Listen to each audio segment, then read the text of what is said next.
that feel when I have had my mic muted. Anyway, I was saying welcome back to Monster Hunter 3 Ultimate for Tanzia Tuesday, where today we're going to do some multiplayer in Monster Hunter 3 Ultimate.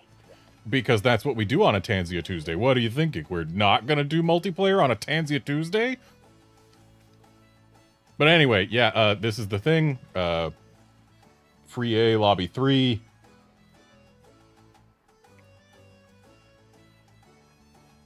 Red Room. And with today being February 20th, the passcode is 0220.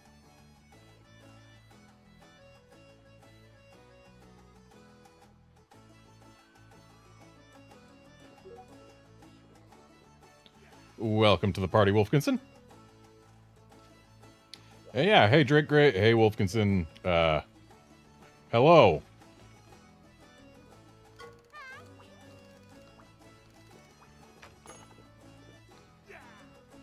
So, something interesting to report after last week.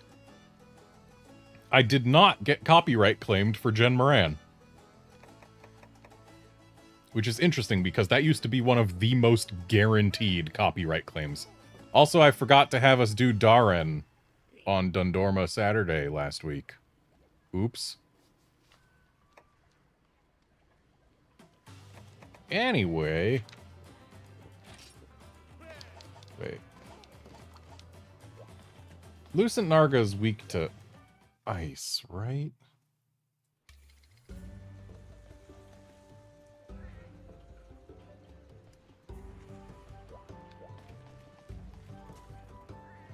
Yeah, Lucent Narga's weak to ice.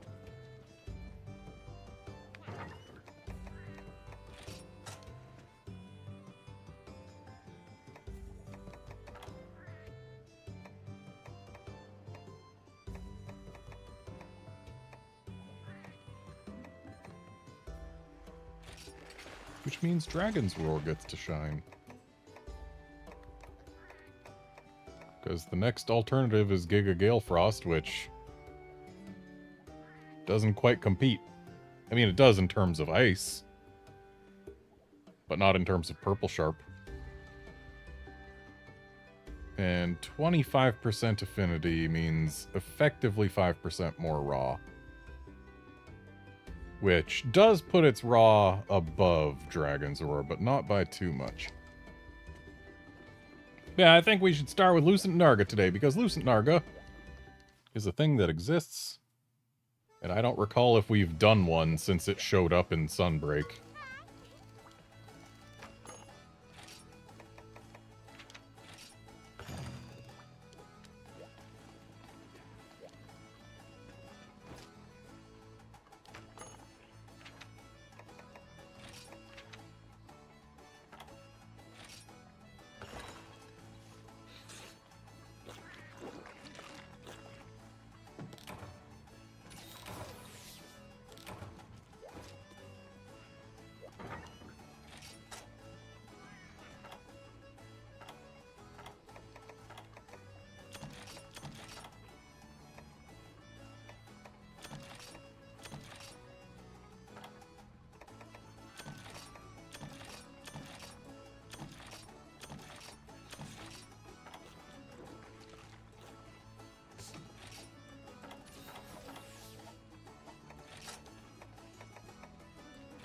Need to not forget herbal meds. And heck, antidotes too.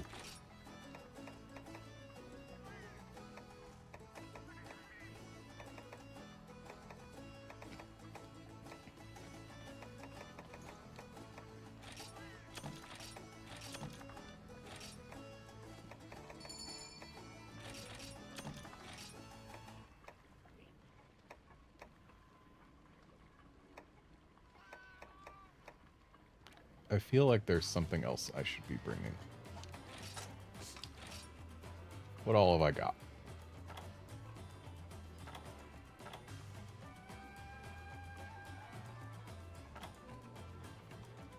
I guess this is actually fine. Alright, off we go for Lucent Narga.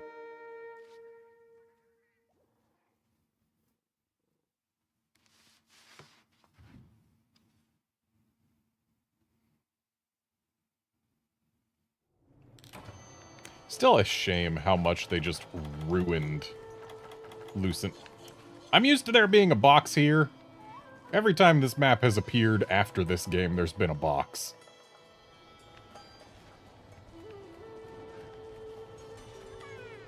There's a Nargacuga in here somewhere.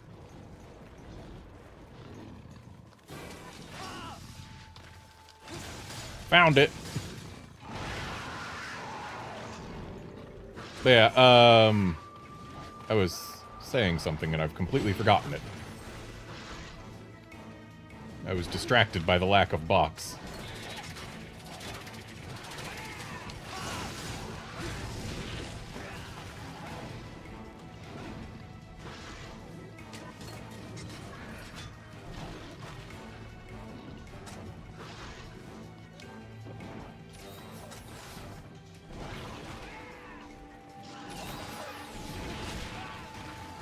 Dodged the tail, but got hit by a spike. Nice.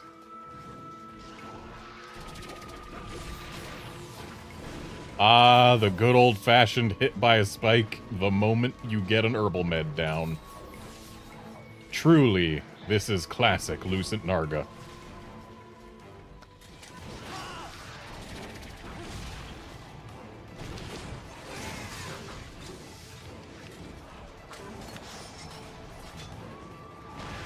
Ah yes, the Lucent Narga switch axe. It's a real shame how much they just ruined it in Sunbreak by swapping its power file for a poison file. Because it's actually really good in this game. It's probably the best raw switch axe in the game, just because it's got a ton of natural purple. If memory serves, it's got at least some affinity. And it's got a power file. Like, you couldn't really ask for more in a raw switch axe in this game. But in Sunbreak, they gave it a stupid poison file, which just absolutely ruins the thing, because poison files are terrible always.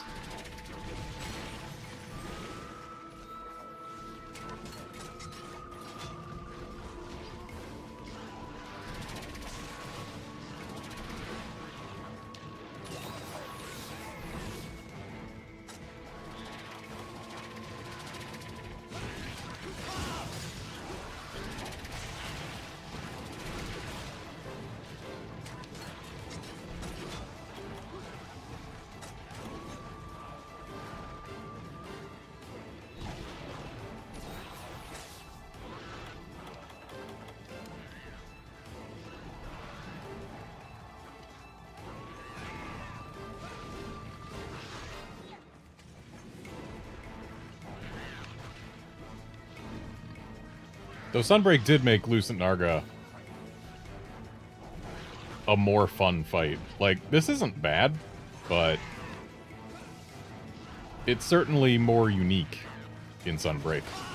Instead of just Nargacuga with invisible jumps and lots of poison spikes.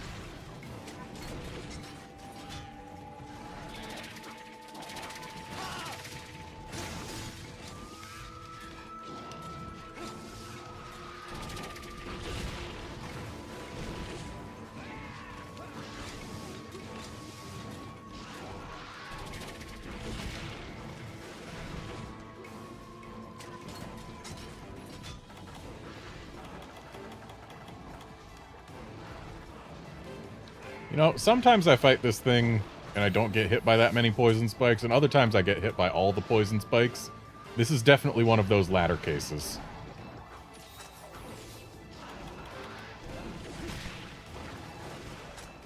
Love dodging into a poison spike.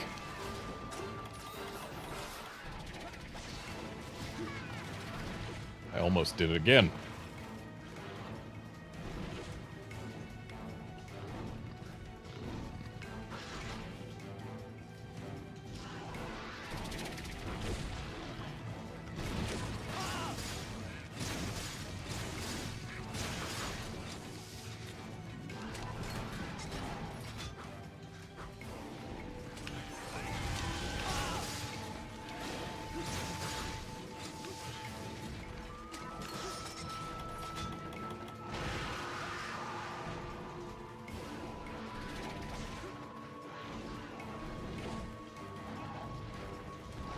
It's always so much better when the tail is not spiked up.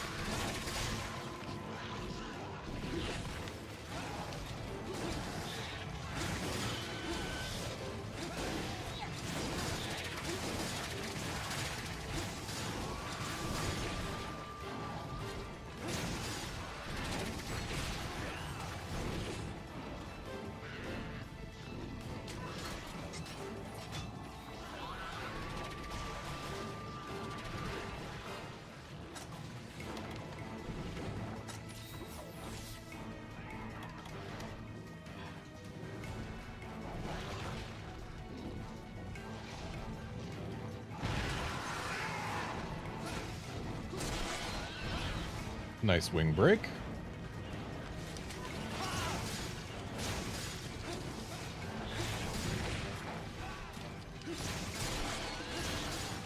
Alright, there's the tail wound. Still weirds me out that they removed the tail wound from Nargacuga in Iceborne. Now the tail just severs.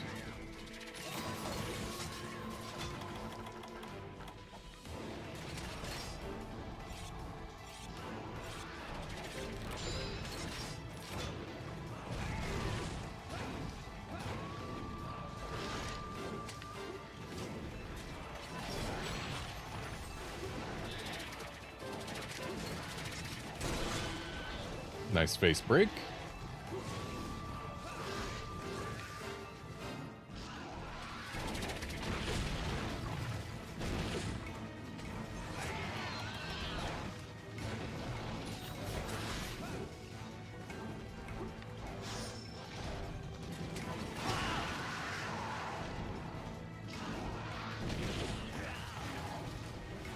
I think that might be the first time a Nargacuga has ever roar stunned me into a hit.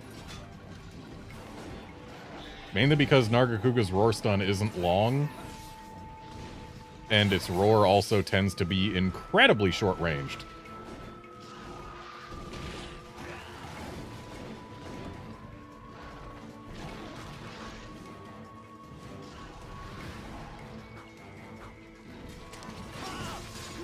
Yeah, Outlander, it is possible that tenderizing is the reason that Nargacuga's tail wound was removed.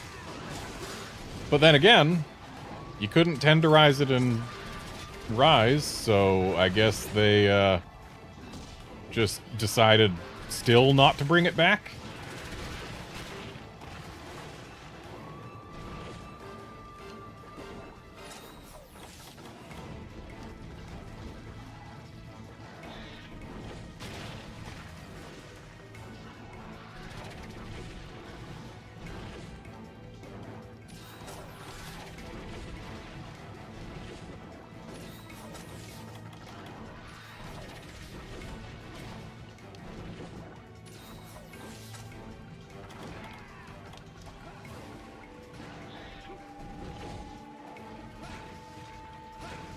I was thinking of saving this for when the thing got tired, but we've had a few rage cycles without it getting tired, so might as well use it now. Get some nice tail hits. We can't cut the tail until it's mad or tired, but we can certainly put in work.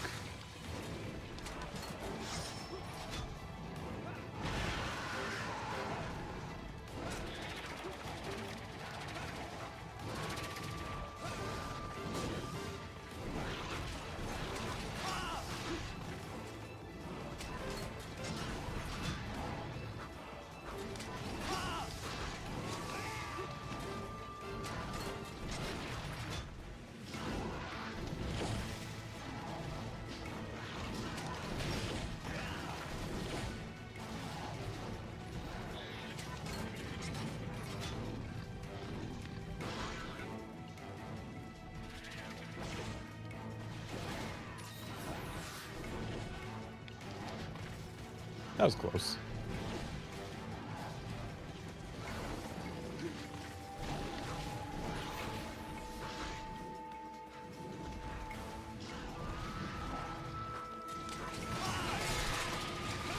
All right, we got our tail.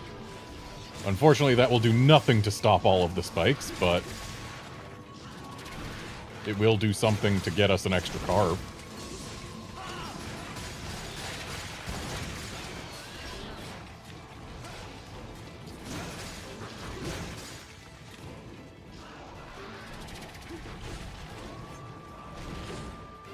Thankfully, that flinch we got while it was trying to spike up its tail did do something about the spikes.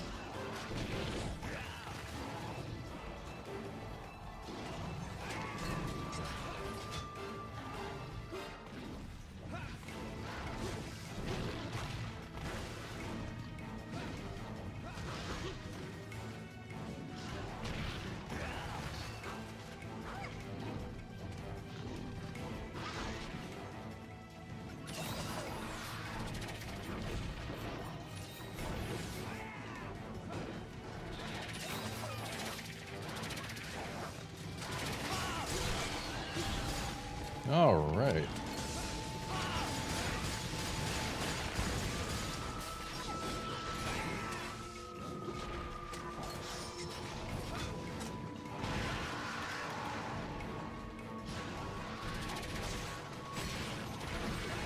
Ran a little too far there.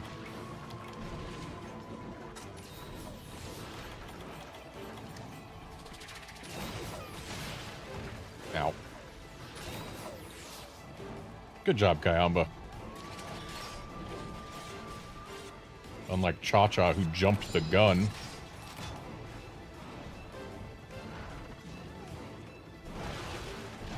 Yeah, I dove way earlier.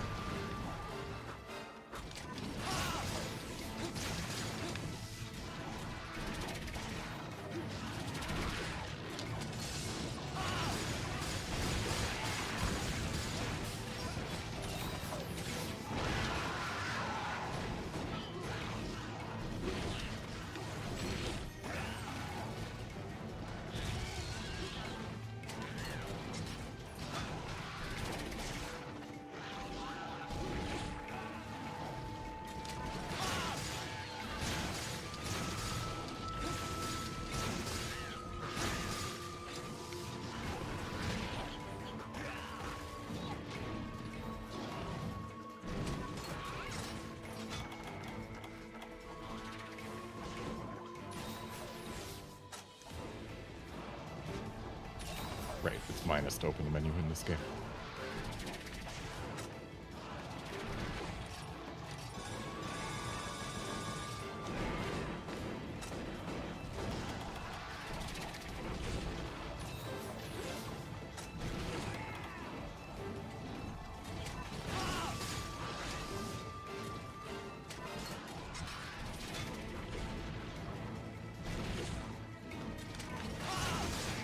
Interesting that Narga can get its tail stuck on the ground despite not having the spikes out.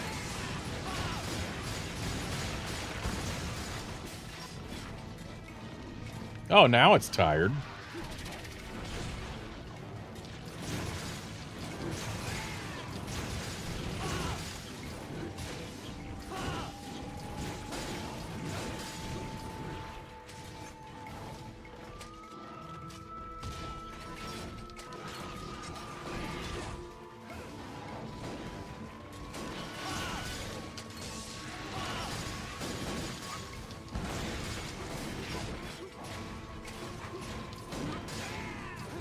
Right, its face bounces white.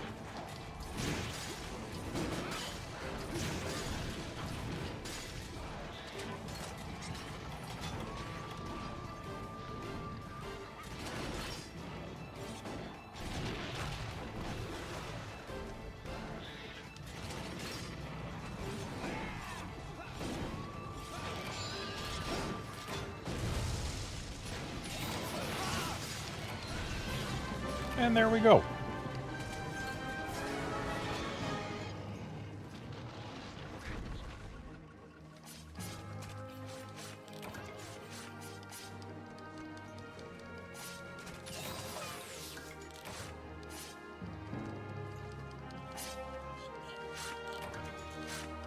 Oh boy, a Narga mantle.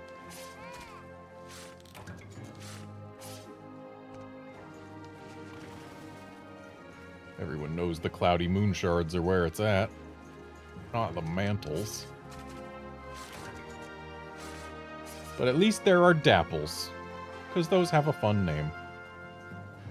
Everyone say hi to the untextured piece of rock. And also Elder Dragon Bones, but mostly the untextured piece of rock.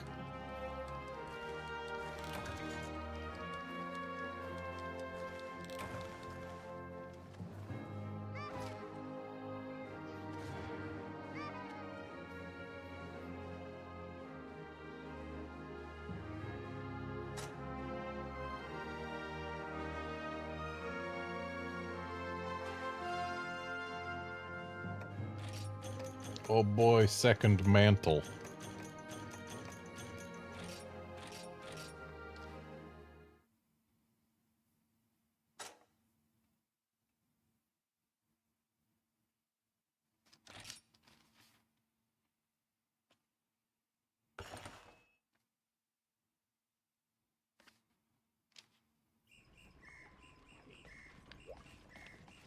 Alright, Wolfkinson, your pick.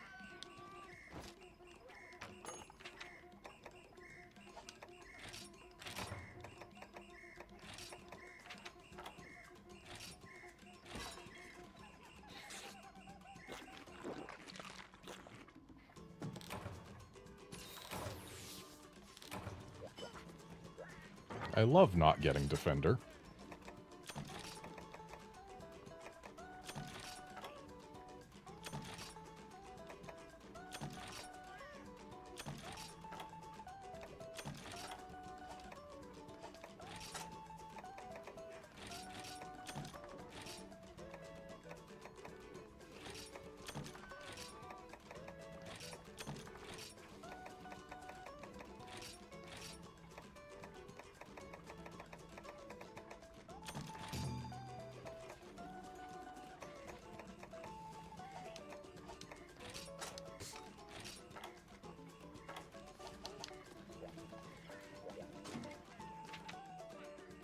Double Joe, okay.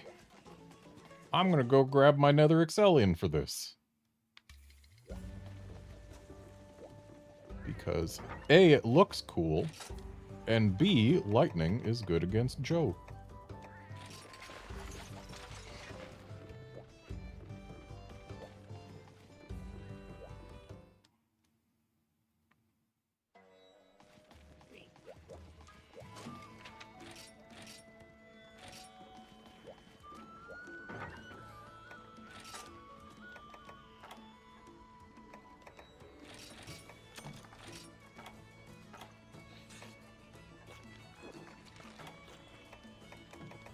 And we're gonna not forget dung bombs. And we're gonna bring more drugged meat than I think we need. More tinged meat than I think we need.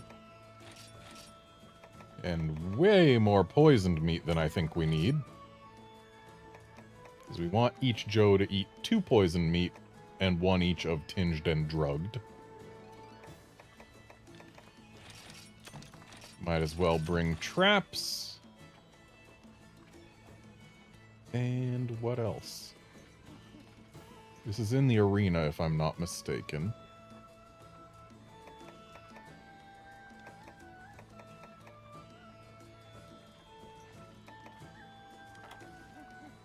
Nullberries.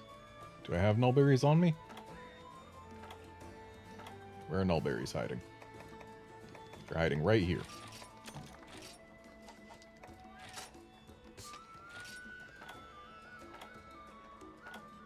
Yeah, that looks good for a pair of Josephs.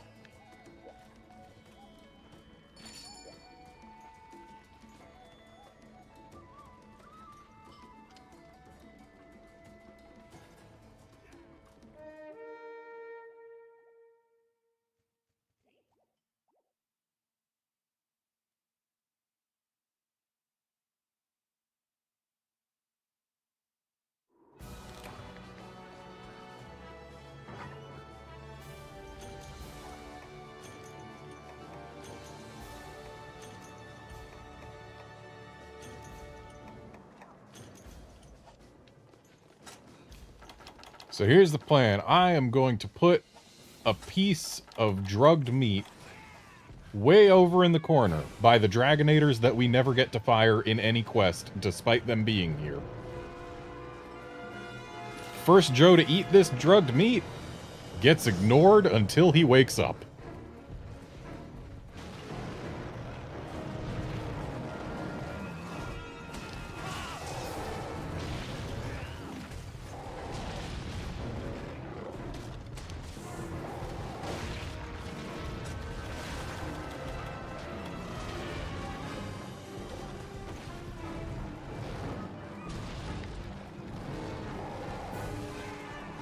And we try and fight the other one as far away from the meat as possible, because that should give us at least a little time between when the Joe wakes up and when it rejoins combat.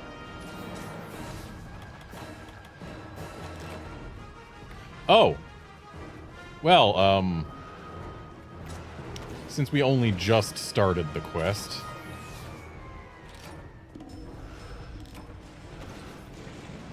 thought it was weird that the little Joe was taunting so much.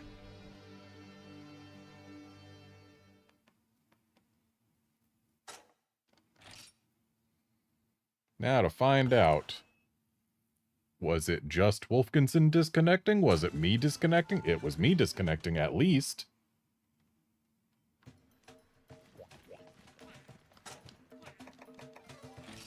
Now, was it only me disconnecting? That is the next question.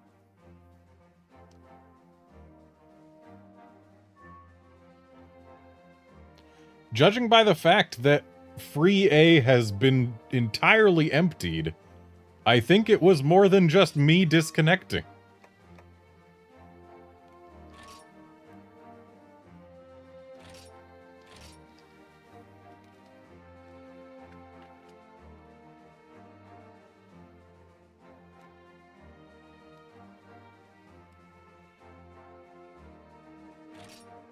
Sure would be nice if the servers didn't go down early.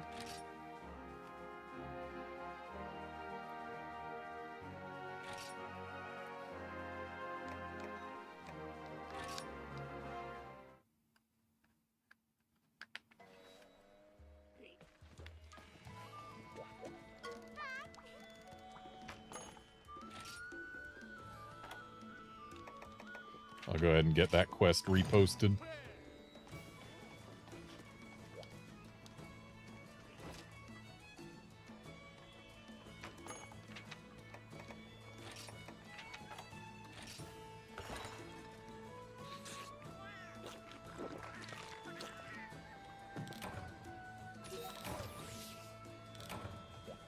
Welcome back to the party, Wolfkinson, and hey, I have Defender this time. That'll be nice.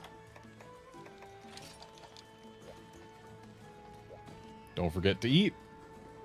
Your items should still be exactly as they were.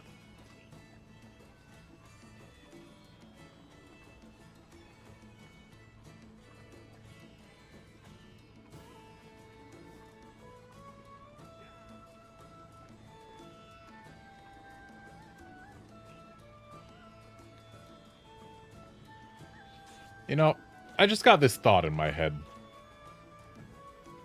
We got Monster Hunter Generations and GU, which let us visit the towns from all of the Monster Hunter portable games. Like, we got Kokodo, which was in Freedom 1. We got Poke, which was in Freedom 2. We got Yukumo, which was in Portable 3rd.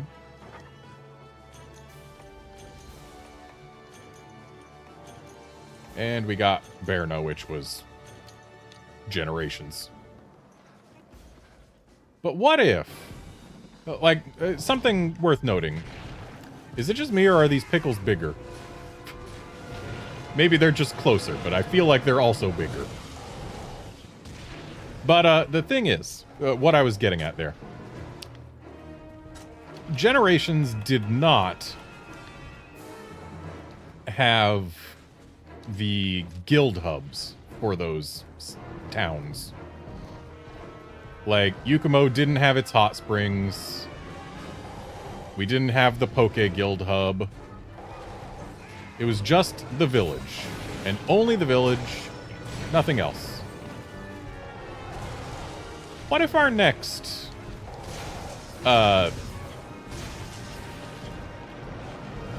celebration-style game just so happened to have, like, you know, all of the past towns from Monster Hunter games. And brought back the guild hubs, too, so we could, like, be in whichever hub we wanted. That would be neat. It would let us see Tanzia in higher fidelity than we have it here. That would be pretty cool.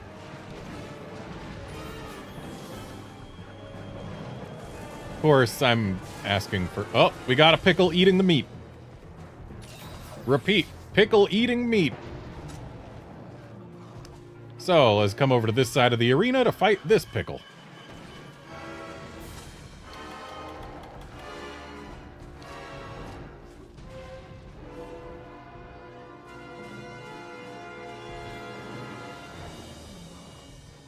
Yeah, I know what I'm asking for is a dramatic increase in the budget for a Monster Hunter game, just for it to be an anniversary type title.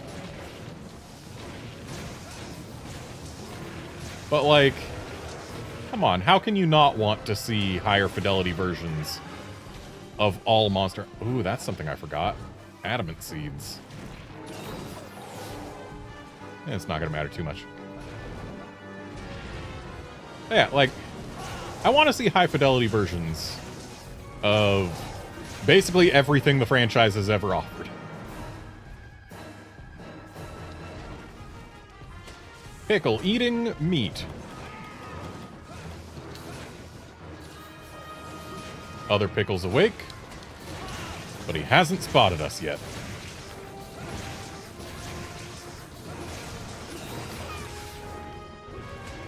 Stuff over by that wall is really interesting. I can't blame him for not spotting us yet.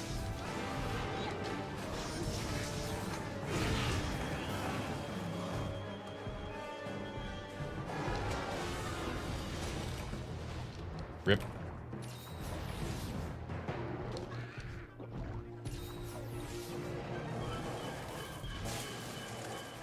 I forgot whether it was 4U or 3U.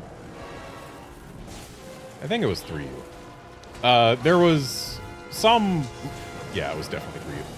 There was a Monster Hunter game where at San Diego Comic-Con, Capcom had their booth with not a demo of the game, but rather exclusive early access download for...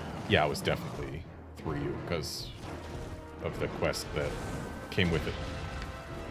But exclusive early access downloads of specific event quests. Those being G-Rank Alatreon, and I believe the quest was called Naked and Afraid or something to that effect, where you had to take on 2 Devil Joes in the arena naked. Maybe I'm conflating things, but no, there was definitely a quest like that. I don't recall if it was actually this game, but it was definitely a game. Anyway, 2 Devil Joes naked in the arena, and this very strategy of put drugged meat down against a wall is the way to make that quest as easy as possible, for exactly this reason. Devil Joe loves to investigate the architecture of arenas if given the chance.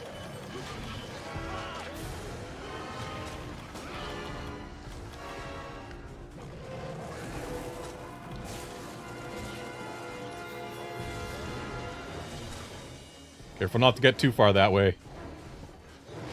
We want to leave that Devil Joe to his arena inspection. With 4U's arena being even bigger than this one, it was actually even easier to get Devil Joe in the Double Joe arena quest to inspect the arena for the basically entire duration of the quest.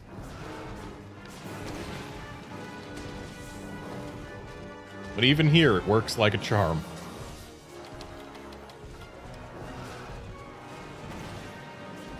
Oh, we've been spotted. I guess his inspection has been completed.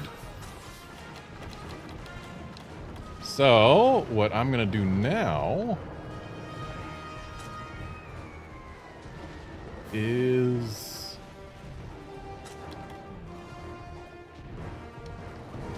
we care about the one with no tail. But I'm gonna put down this poison meat.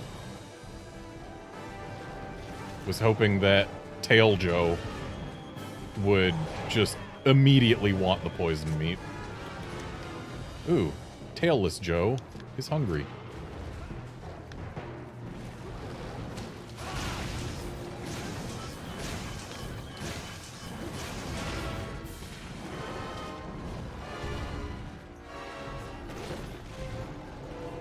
Alright, Tailless Joe, go for that drugged meat. It's right there. You're hungry.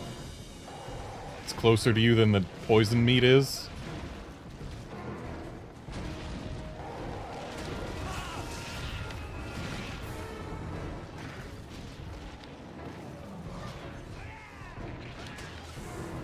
Nope, he wants the poison meat. Oh well. Damage is damage.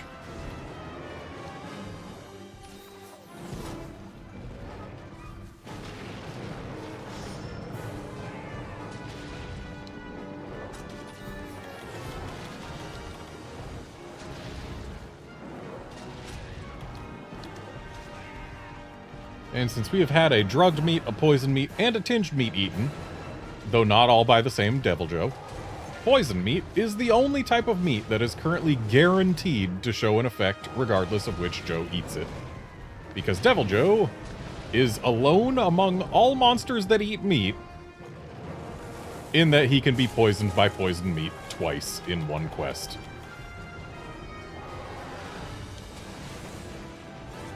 That is just how susceptible to poison Joseph is.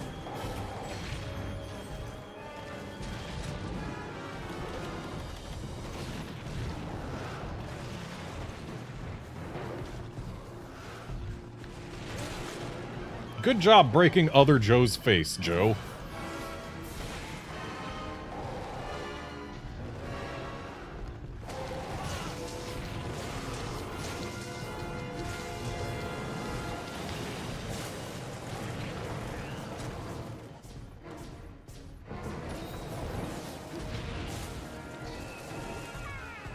I'm so glad that Tremors put your weapon away for you. Okay, Tail Joe is eating his first poisoned meat. But again, poison remains the only meat that is guaranteed to give us an effect. But I'm not going to put any more meats down for a bit, because since Tail Joe has eaten most recently, Tailless Joe is at least somewhat likely to want that drugged meat. And then we can get us some more time focusing on just one Joseph.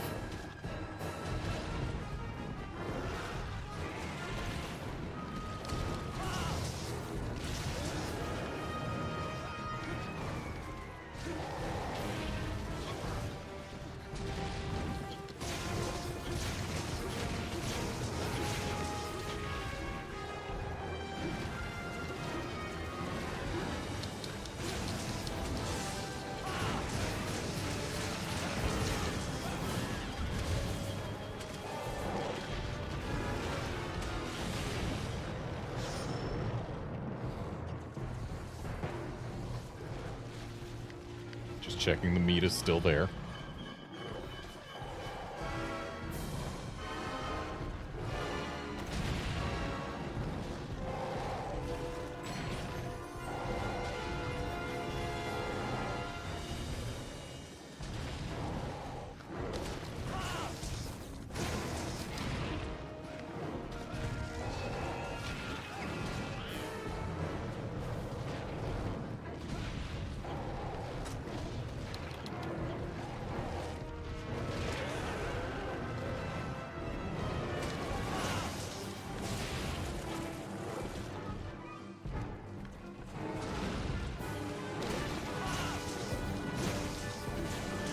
He's going for the meat.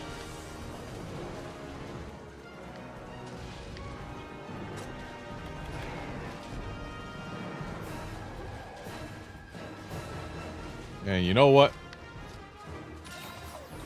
I know it's dishonest, but I have placed tinged meat underneath a Devil Joe tail to keep the myth alive.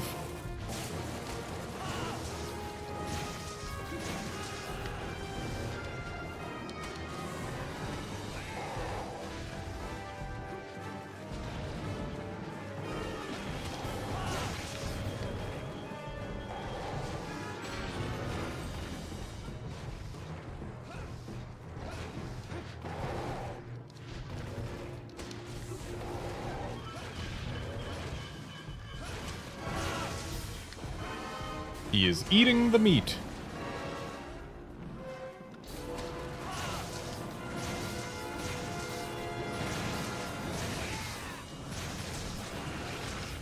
Of course, we are all aware that he was in fact eating meat and not a Devil Joe tail.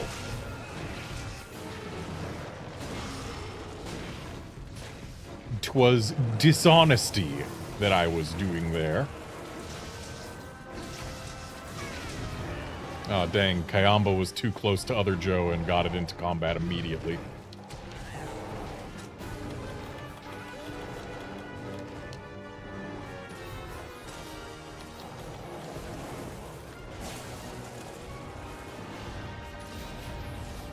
Well, so much for our dreams of having another extended single Joe phase.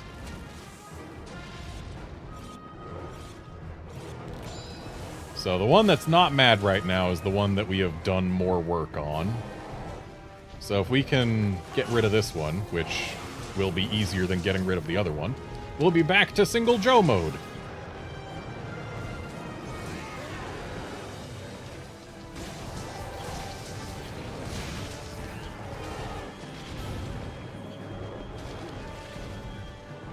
We just need to keep track of the one. And hey, it's the only one that's mad right now. Rip. Just gonna put down a couple of poisoned meats because poisoned meat is now the only meat that will work on any Joe. And it will work on each Joe. There's my heals. I was looking for first aid meds, but I guess I used all those already. So we're after the bigger one right now.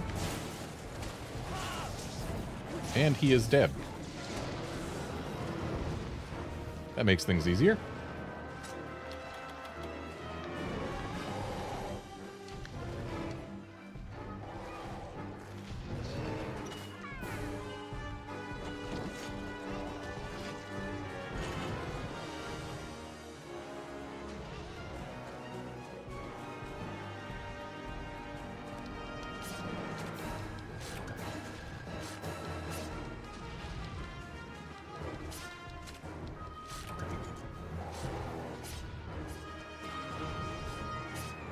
Sure, we're wasting a trap just for carbs, but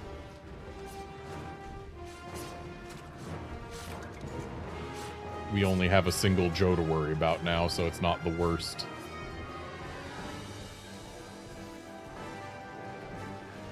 And the top of the T of tails is the one from the first Joe.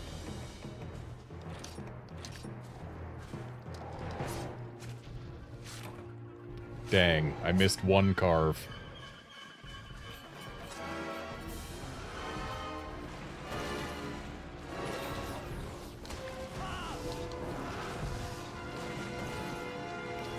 I'm amazed I didn't take damage there.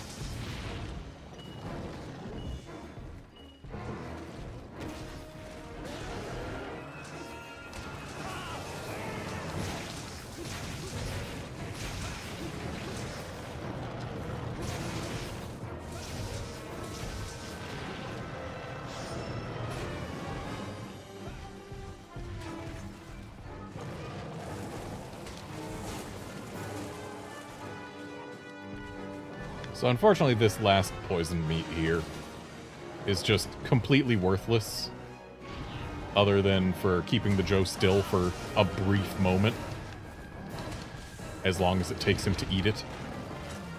Because he cannot be poisoned by it again. no matter how much we wish he could. That said, we do still get this brief opening.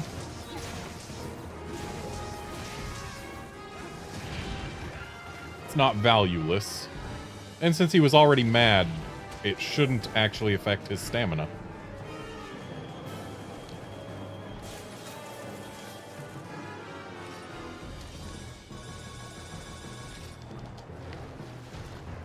And he is no longer mad. Nice.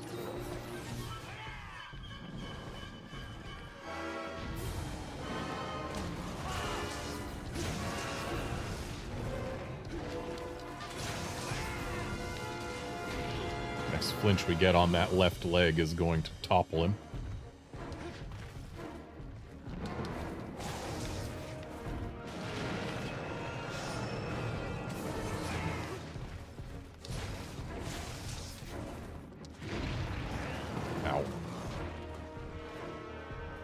Please, no.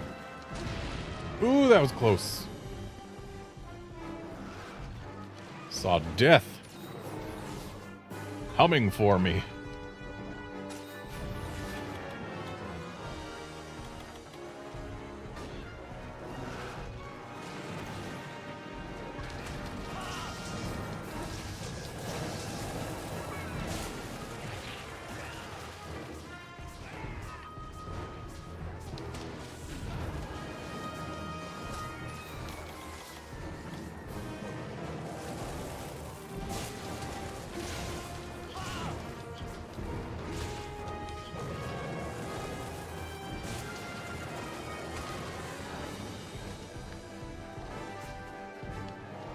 Yeah, it is interesting to think about how monster exhaustion was new in this generation. Especially because it feels like such a natural part of the series now. But yeah, Generation 3 added the mechanic.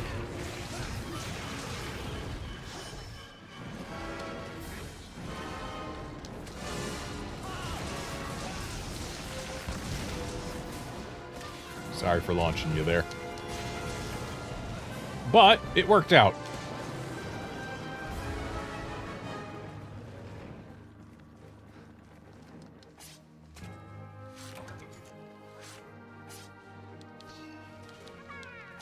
Hey, Sakurai, yeah, Monster Hunter 3U servers are a thing for about another month and a half.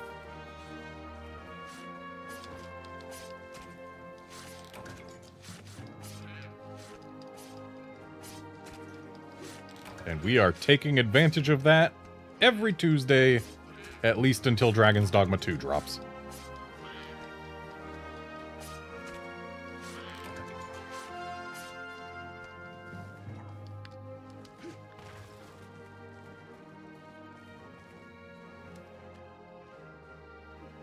Yeah, that did get tense at the end. But that's what happens when you're fighting two Devil Joes in the arena.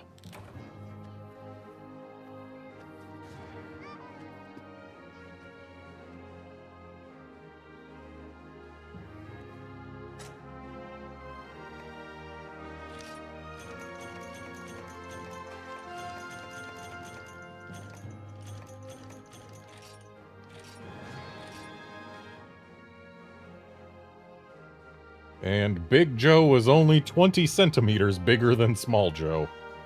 And both were about average.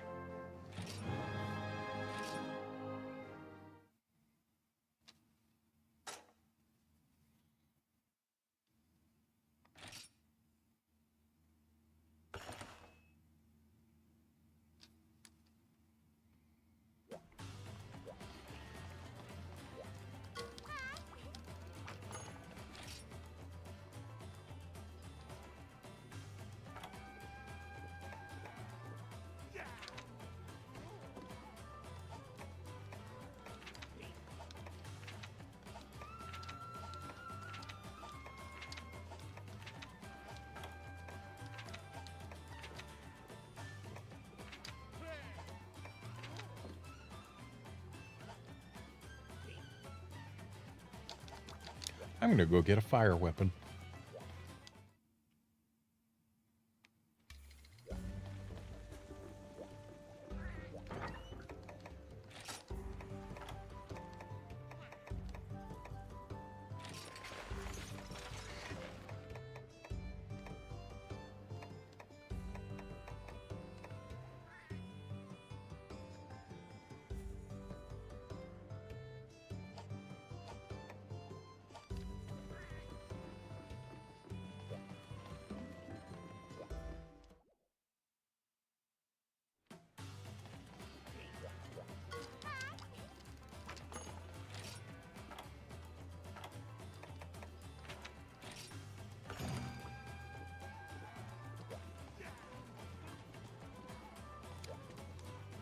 Nah, Sakurai, I am playing on a bona fide Wii U.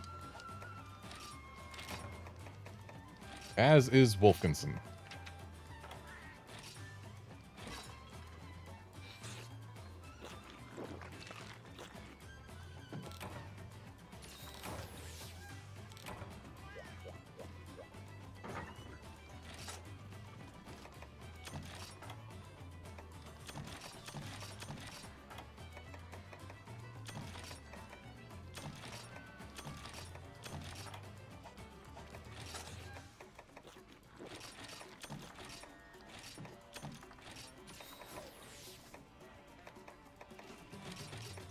Don't forget hot drinks.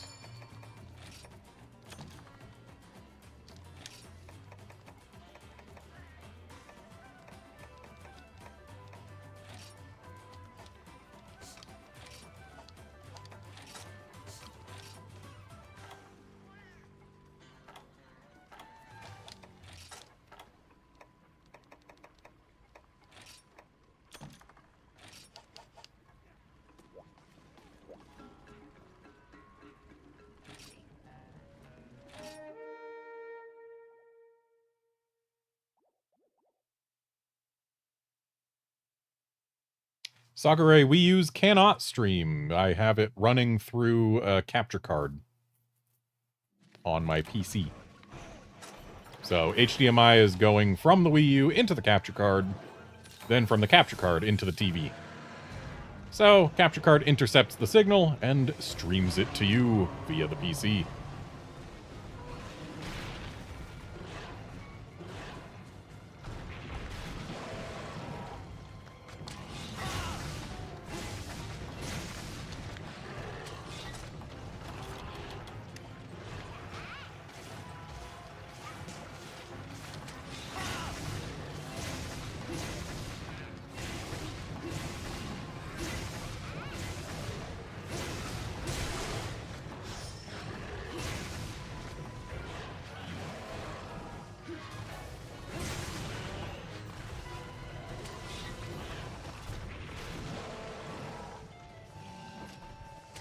Hey, Reggies.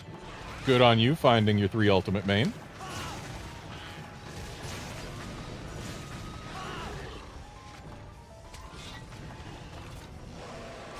Outlander? No, it does not introduce any noticeable delay. The capture card I've got, its pass-through is low enough latency that it introduces less than 1 frame of delay at 60 FPS. And thus, yeah, no issue whatsoever. I also have it running through my, before it hits the capture card, I've got it running through my RetroTink 4K for a nice, crisp signal, which is why I am streaming at 4K instead of 1080p, which is the resolution this game outputs at. And, that does add about 1 frame at 60 FPS between that and the capture card. But 1 frame at 60 FPS isn't the hugest deal when playing a 30 FPS game like this. Because, oh no, my frames are delayed by half a frame. Whatever will I do? I'm not trying to do anything frame perfect here.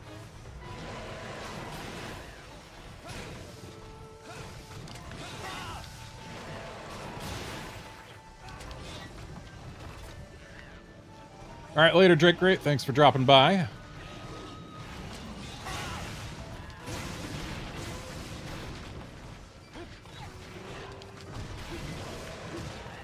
And Reggie's, I can understand exactly why you would like Switch Axe in 3U.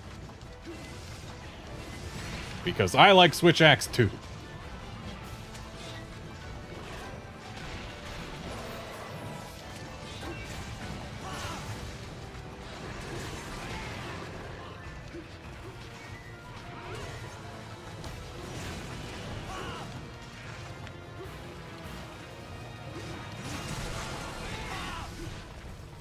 Alright, we've gotten every permanent break we can get on this bear off.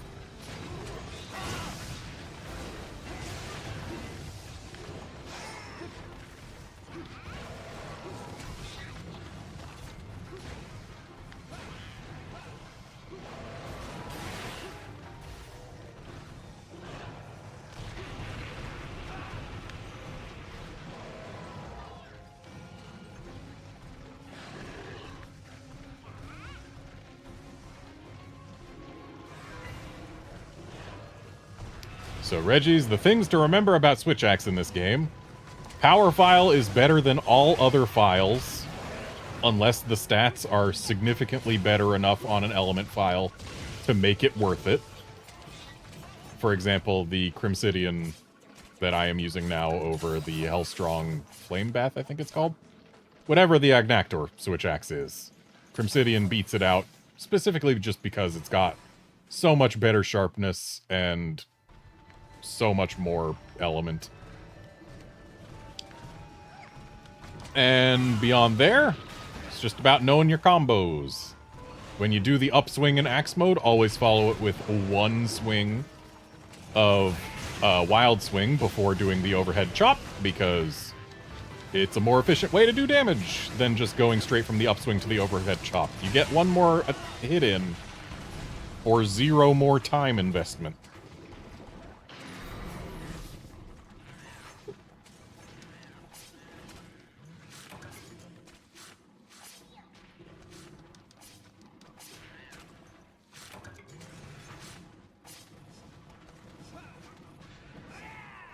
Nice demonstration, Wolfkinson.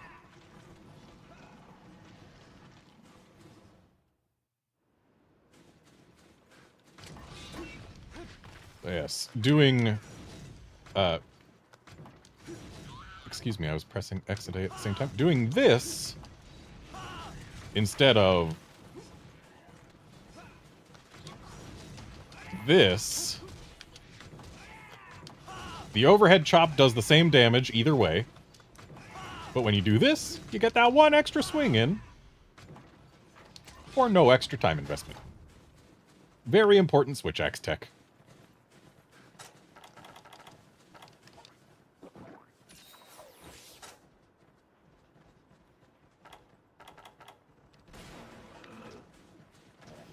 Behold, Lagambi from the ground.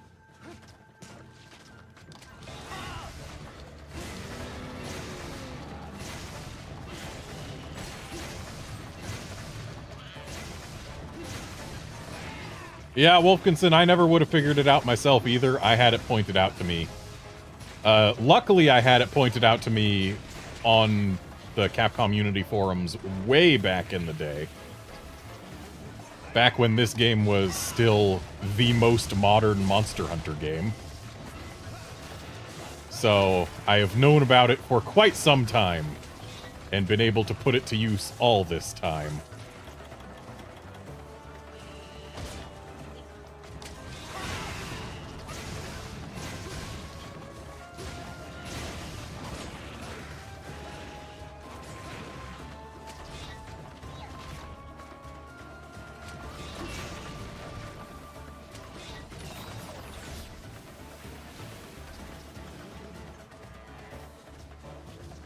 Oh, other Lagambi is already here.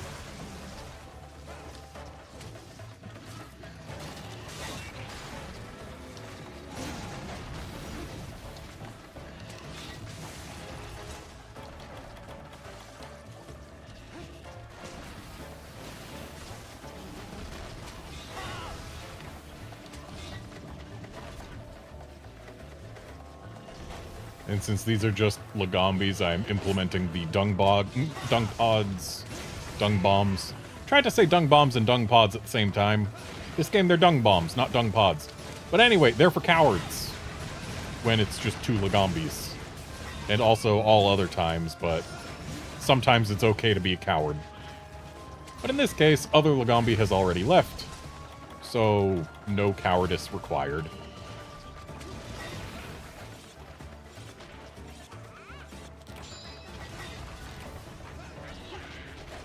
Yeah, if we were fighting 2 monsters that were actually threats, then I would be tempted into cowardice.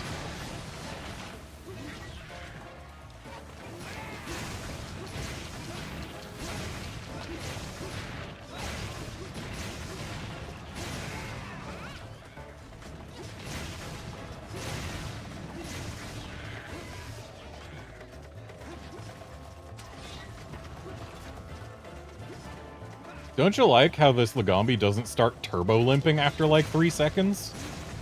One of the silliest parts of Rise Break is the turbo limps. I get why they did it, but it's so silly.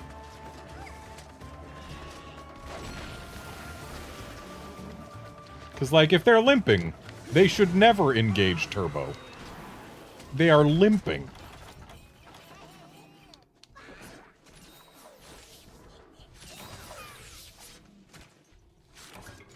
But in order to keep them actually threatening, they have to engage the turbo.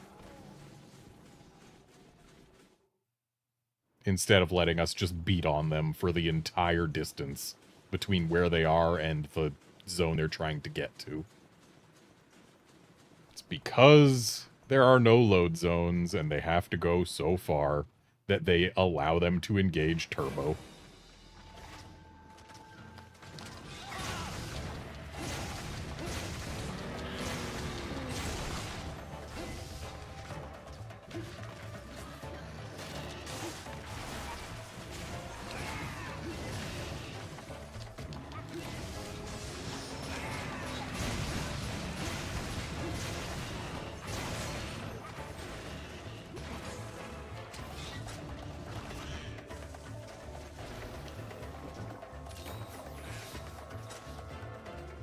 And by the look of things, we need to get rid of both Lagombis for the Agnactor to spawn.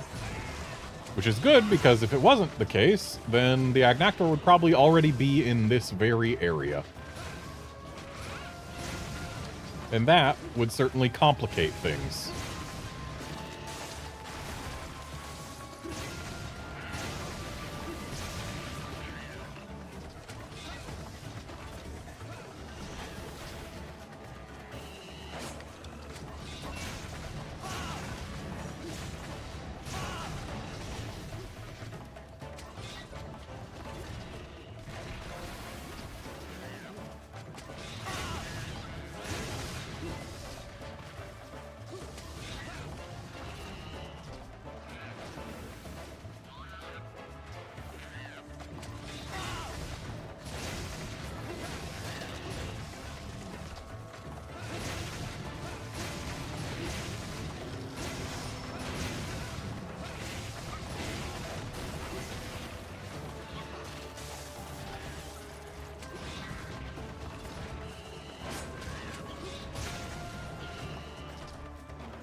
Sakura, I will 100% stream Dragon's Dogma 2. In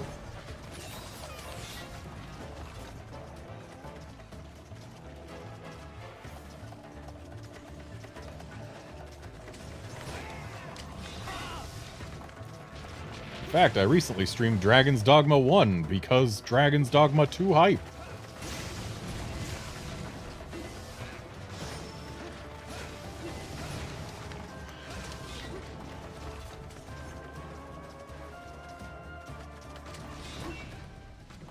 Almost tagged him.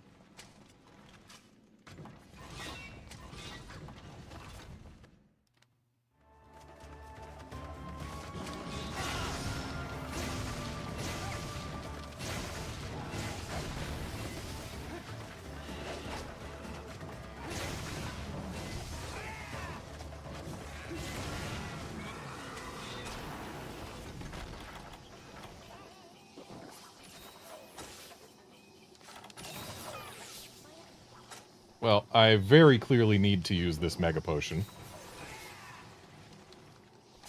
Gotta recover my 3 pixels of health.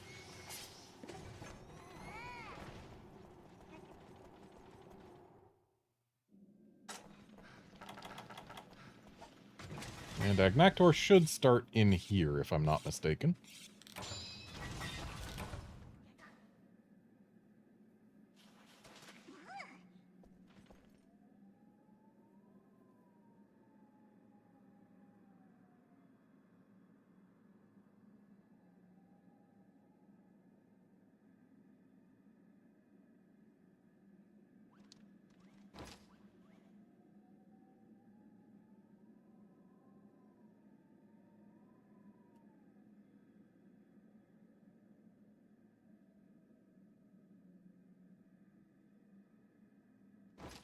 I am not mistaken.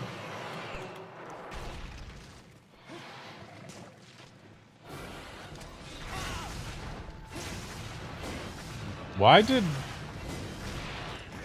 the no home button just show up? I did not press the home button on anything. And there's no cat near my gamepad to press the home button on that. Like, I'm using a Pro Controller. And my gamepad is next to me. No home buttons have been pressed. I think there might be a ghost in my Wii U.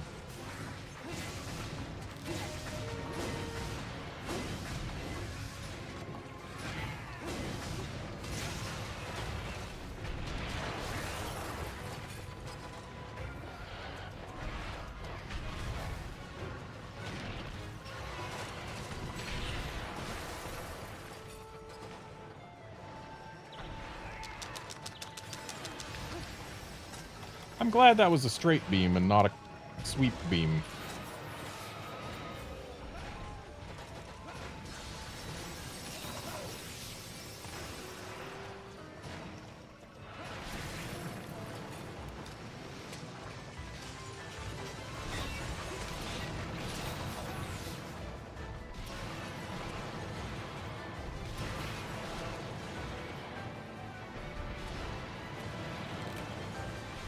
Wow, that actor did not like you.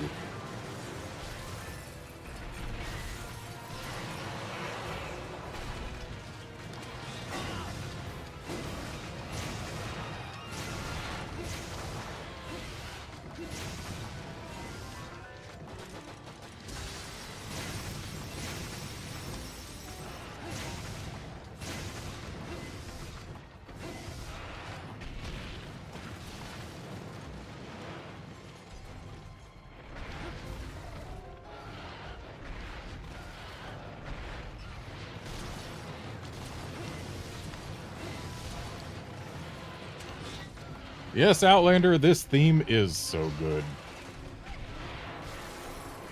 Try just had fantastic music and map design in general. And that thus extends to 3U, where it reuses said music and maps. Portable Third 2, with the Misty Peaks, also fantastic music and map design. Better map than music, in my opinion, but still.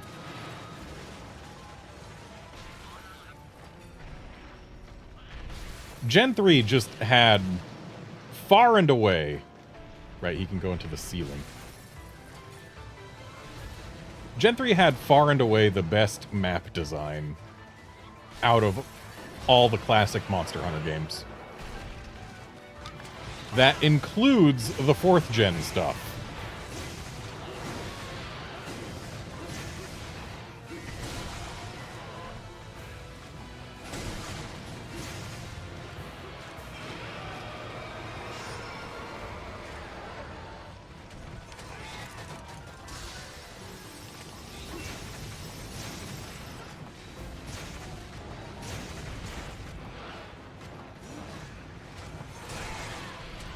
Nice tail cut.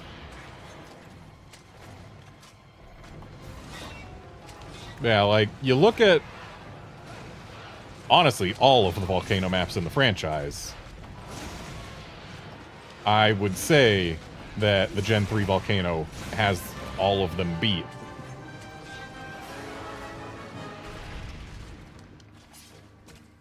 look at all the Tundra maps in the franchise, I actually like Hoarfrost Reach the best.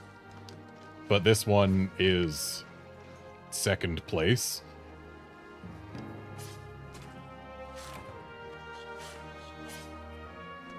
Like, when it comes to maps that are just regular lush type environment, Deserted Island is really up there.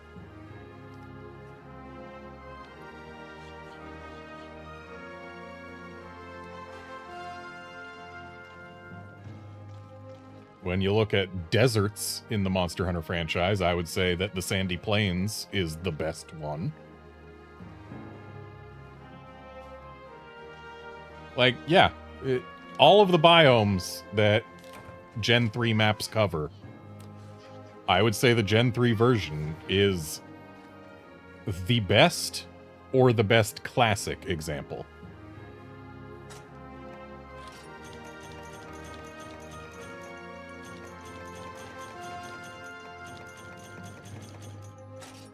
Though I will say, the Gen 2 jungle is a really good map. Like, really, really good. Especially when you see the Sunbreak update to it. That just makes it my favorite map in the franchise, but still.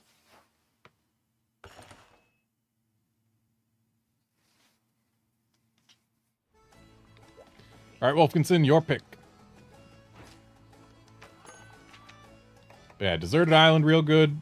Flooded Forest. Okay, the Flooded Forest isn't perfect, but it's still not a bad map. Like, I'd say it's probably the weakest map in this game. But even then, it's better than a lot of what Gens 1 and 2 had on offer.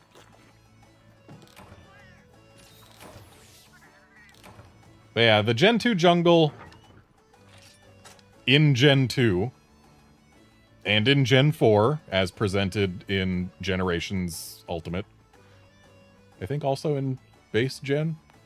Yeah, that's a really good map. It is the best second generation map, I would say. The Gen 2 desert isn't terrible. It certainly got better in Generations Ultimate, because it wasn't in base gen. The Dunes was actually a really solid update to the Gen 1 desert. Honestly, I'd say the Dunes is probably the best map in 4U. Ancestral Steppe is kind of weird in places. It's still got that whole, hey, we gotta have slopes and ledges everywhere type of thing going on, which doesn't benefit the map. The Primordial Forest doesn't have the slopes thing going on, but it's just, the way it's set up is not fantastic. Or the Primal Forest, whatever it is. The foresty place.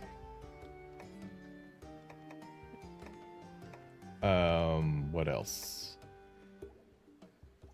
Sunken Hollow sucks. Volcanic Hollow is somehow worse.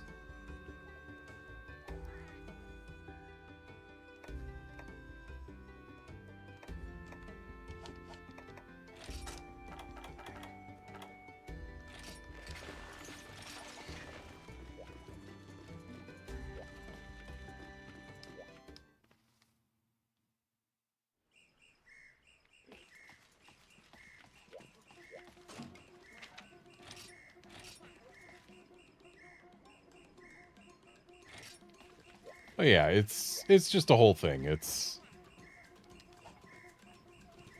4U's maps. Oh, Heaven's Mount also is just, it's bad to hunt in.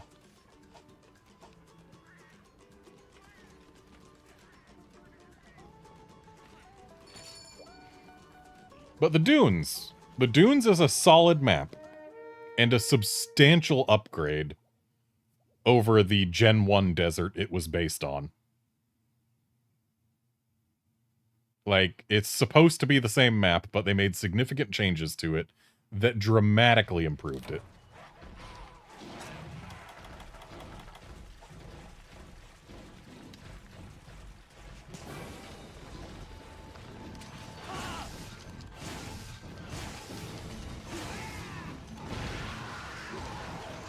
Though I will say, when it comes to 4th gen maps, the Ruined Pinnacle is actually good.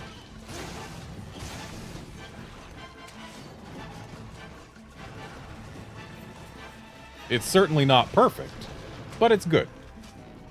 It's a good map with really good music.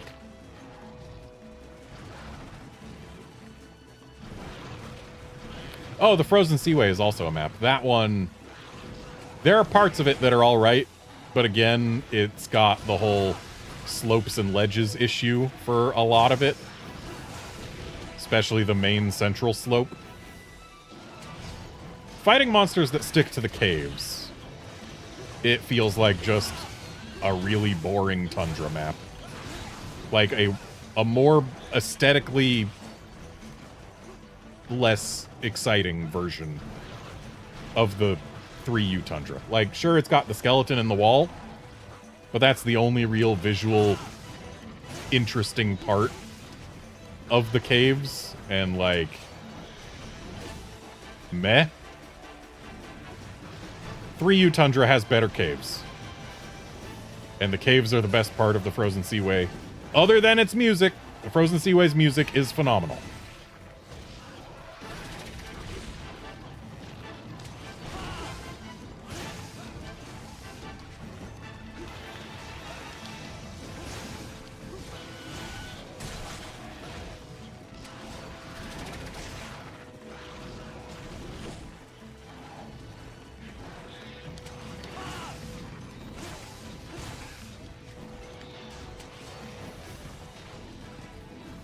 Yeah, Outlander, having played Monster Hunter 4G and 4U as much as I had before starting that Red Run challenge for 4U, certainly helped.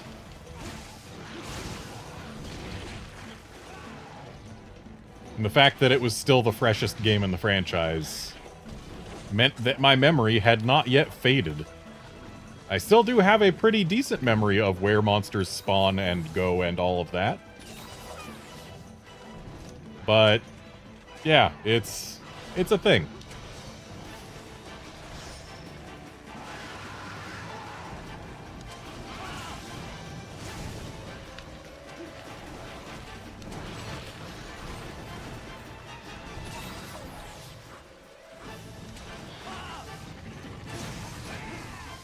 Though as far as for where monsters go, that's a fairly easy thing to manage in a Gen 3 or 4 game, because, like, if a flying monster transitions areas, you just look at the shadow. They will fly straight in the direction towards the area they are going to end in. Like, there's no curve to their flight path. They just fly straight where they're gonna go.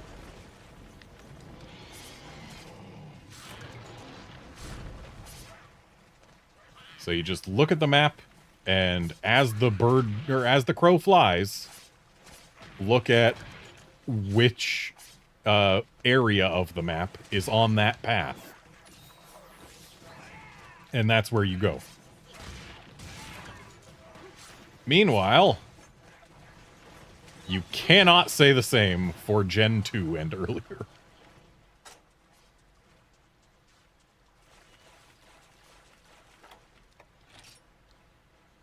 And yeah, auto tracker is really nice. It's an easy skill to put in, and yeah, it makes it so that you don't have to worry about finding where monsters are going or where they start.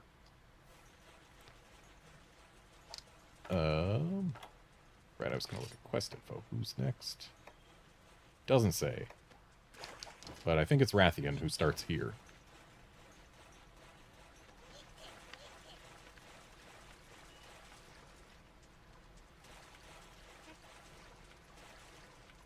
Also, this zone that we are in right now, with its river and waterfall,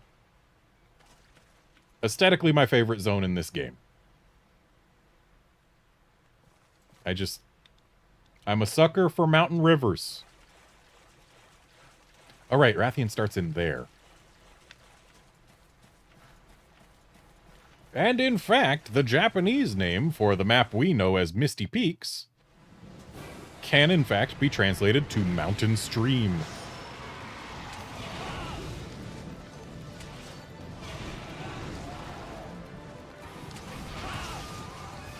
And yeah, just aesthetically, I am a sucker for mountain streams.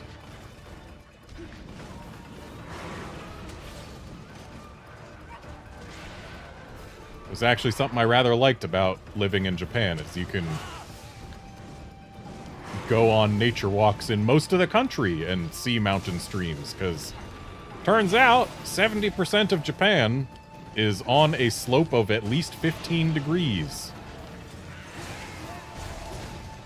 The country is very mountainous, very green, especially compared to Southern California, where I live, and where I was raised. I have to go pretty far if I want to see mountain greenery. If I want to see mountain brownery, I don't have to go very far, but mountain greenery is where it's at. And if I want to see an actual mountain stream, I have to go even farther because I live in a desert.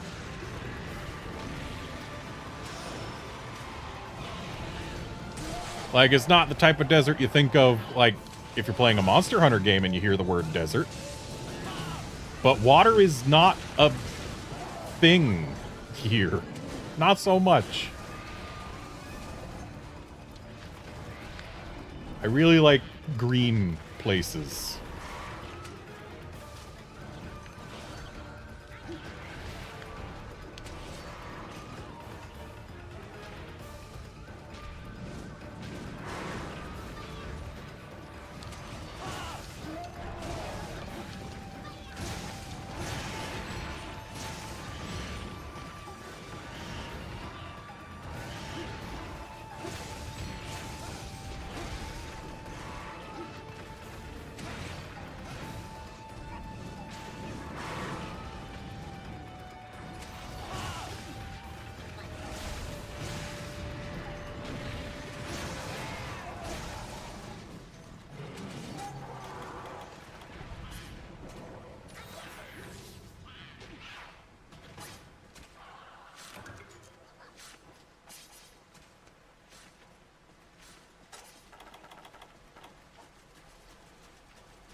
This is also a really aesthetic area. Because again, we got that mountain greenery going on. We got a waterfall. And I guess you could... Well, no, this is just a pool, not a stream. But still! Mountain greenery, water. It's the things.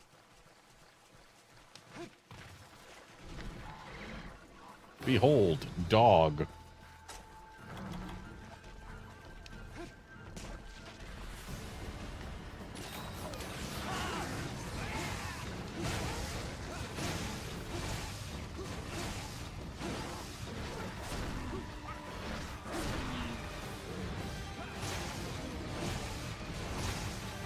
Yeah, I've gotten no small number of people into the Monster Hunter franchise. Back when 3U was first coming out,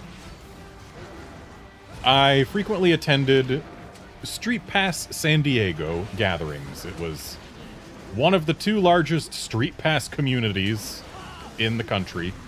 You know, just groups of 3DS owners who would get together once a month to just,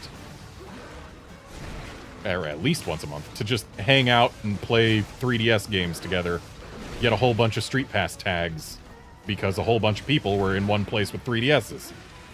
But, yeah, before Monster Hunter 3U came out, I was really pushing the admins to have an event themed around Monster Hunter. Because, you know, Monster Hunter was my favorite franchise of games already at that point. I was big into it. I wanted it to be a big thing. I did convince them. They did have a 3U themed get together the month it came out. Actually, it was like the day it came out. Maybe a couple days after. The weekend after it came out. That's when it was. Whoops. Did not mean to put down the shock trap, but whatever, it'll work.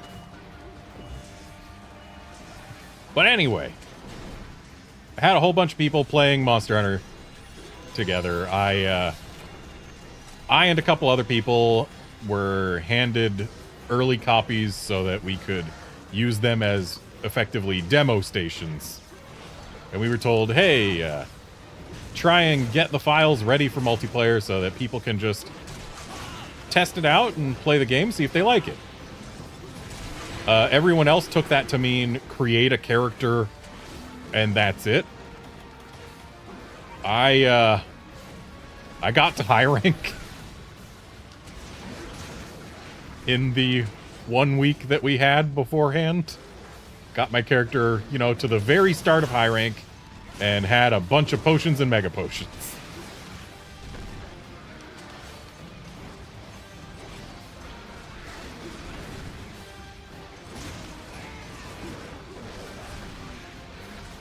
But, yeah, that was the thing. But where I was going with this is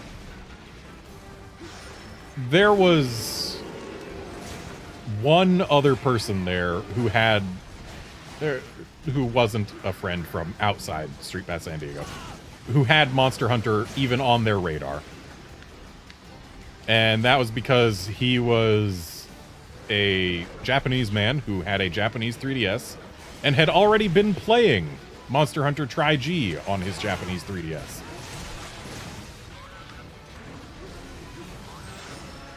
But he was the only other person there who was basically aware of Monster Hunter as a thing.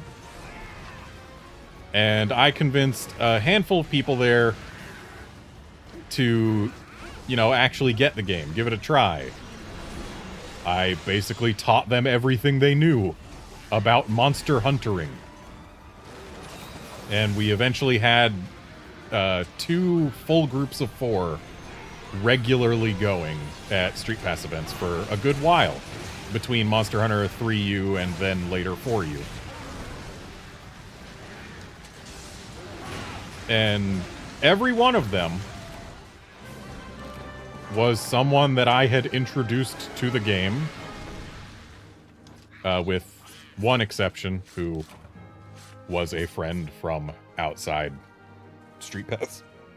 So yeah, I had brought 7 plus people into the franchise, mentored them, did all of that.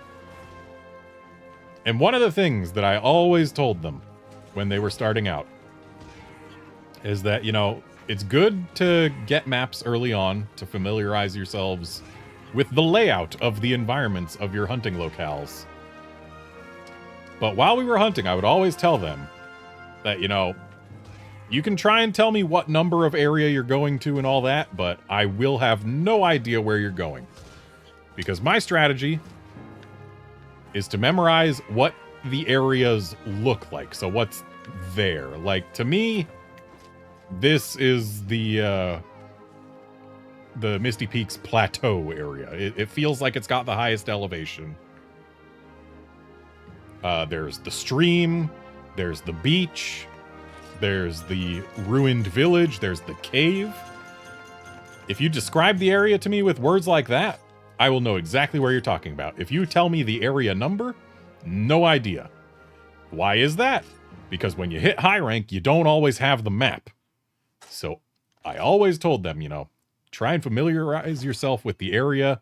You can use the map to get used to it, but don't rely on it because it will go away.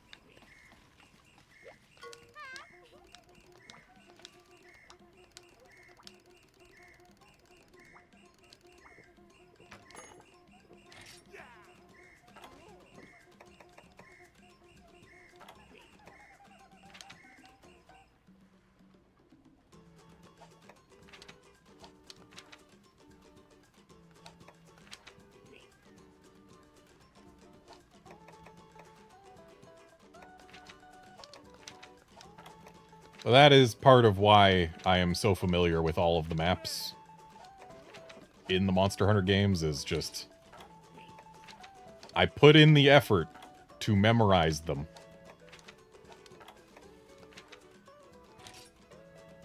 We haven't done a Baleful Gigi today. It's still one of the 3 monsters I need.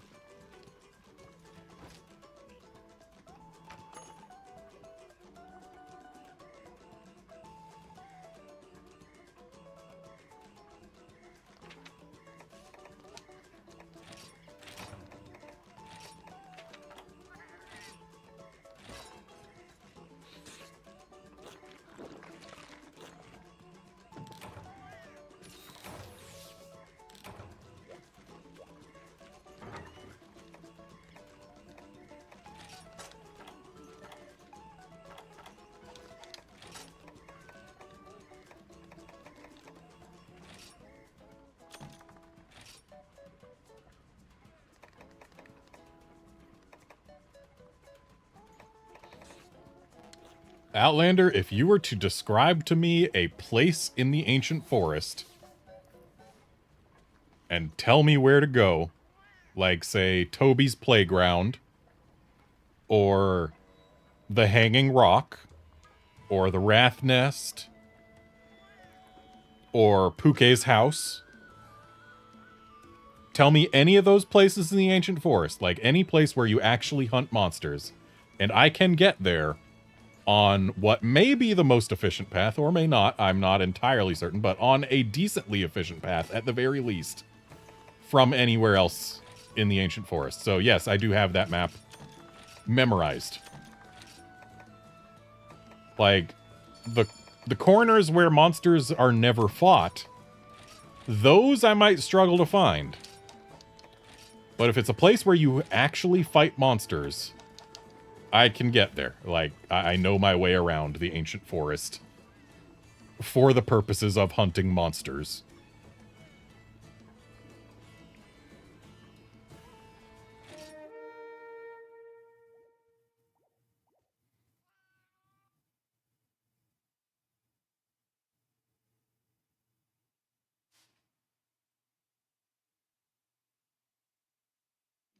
And Go Pale, yeah, a lot of people do say you have to hate Monster Hunter before you end up loving it. But I think that's only true if you don't have a mentor.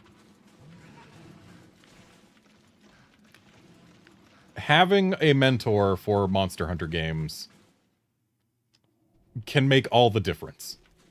Just someone there to hold your hand and basically show you the ropes. And that is what I strived to be for my entire friend group that I got into the franchise. And from what I can tell, it worked.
Good flinch.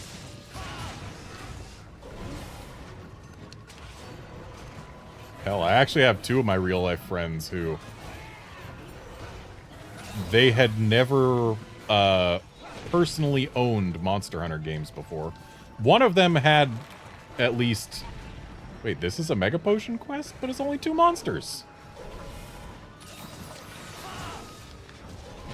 But one of my friends had played the Monster Hunter Tri multiplayer arenas with me, because that game did have 2-player arena quests that could be played offline with only one player having a file because, you know, single system offline play. It was just there to be a value add. But he had played that with me, so he had had experience with 8 whole monsters. And that was enough to convince him to stick with the Monster Hunter franchise, and I got him to actually get Monster Hunter Portable 3rd HD version for his PlayStation 3 so that we could play a Monster Hunter game together, despite the fact that at the time neither of us could speak or read Japanese. Like, I could read hiragana and katakana, though I still made mistakes from time to time. Because I was still just learning. And he had no knowledge of Japanese whatsoever. But I still convinced him to join in and, like, taught him to use the techniques that I showed off in my Monster Hunter Double Cross Nintendo Switch Edition import guides. The matching game, I called it.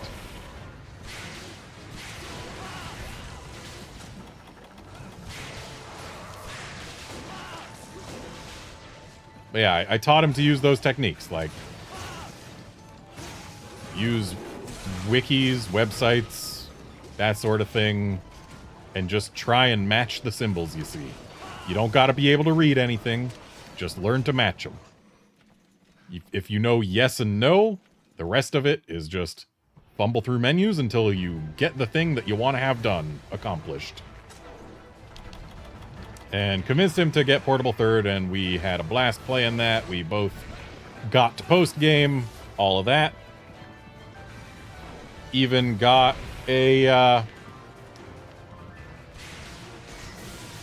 even got another friend who had never played Monster Hunter to import Portable 3rd HD version. And, like, he also had a blast. Because, again, it's all about just... if you've got a mentor who can show you the ropes, you get to skip all of that friction that often comes with a player's first Monster Hunter experience.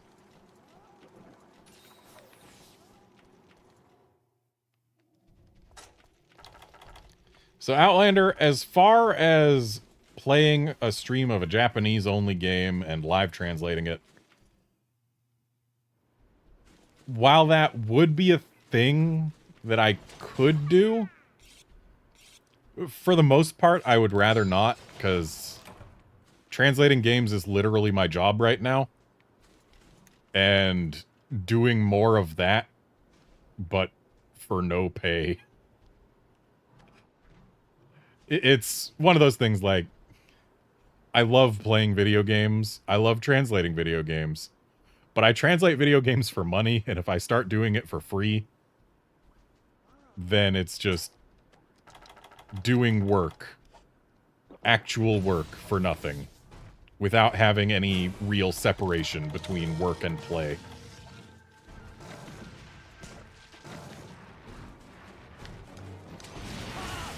And when it comes to people who translate video games for a living, there's multiple kinds. There's people who will never play a game that they've translated because they've just had too much exposure to it, etc., etc.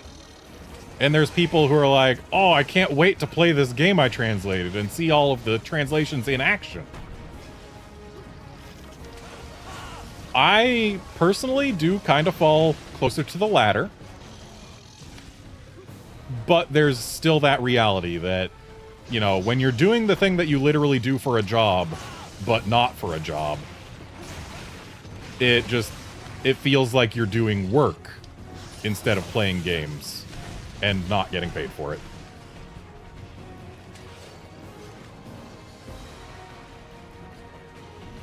And yeah, Wolfkinson PS3 was not region locked, which is why it was so easy to import Portable Third HD.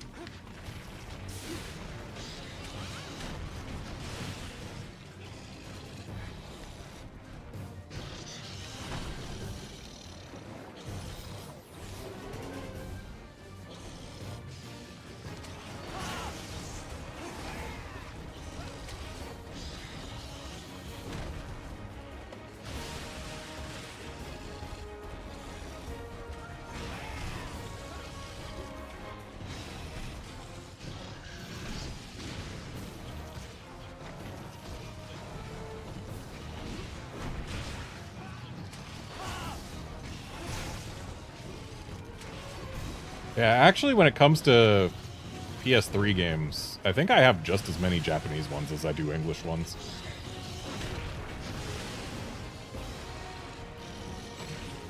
Like, as far as the actual physical discs I own go.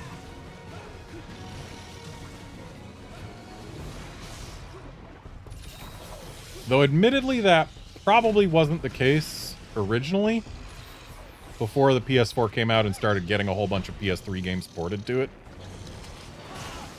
Because I did sell my PS3 versions of games after getting PS4 versions of the same game.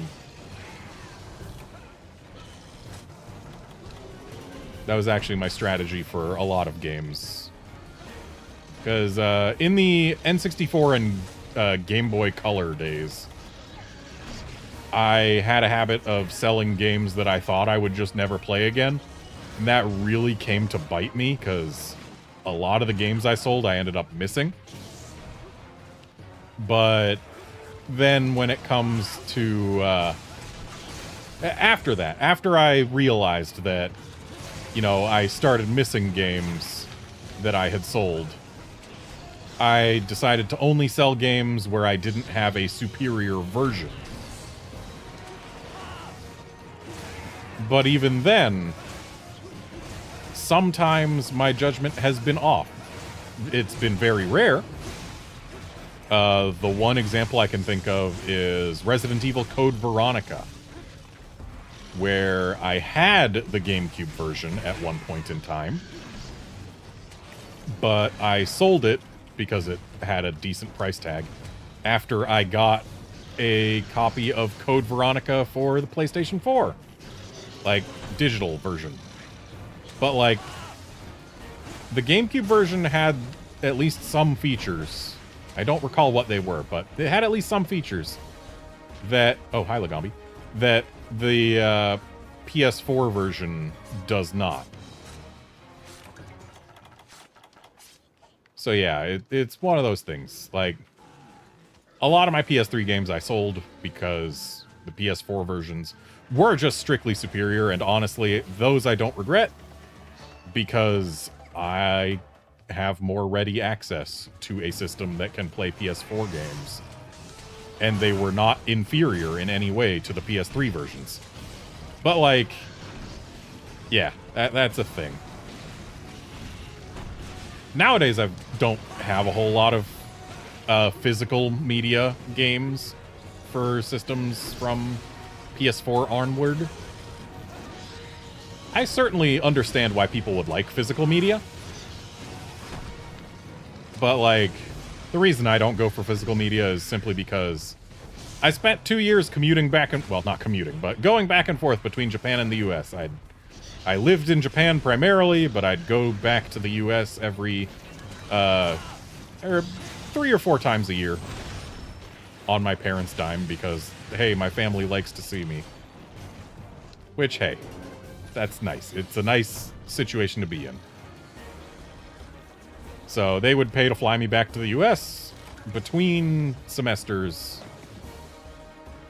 etc., etc. And yeah, it was 3 times a year. And because of that, like, I want to have access to my games. The easiest way to have access to my games is to have them digitally just on my systems.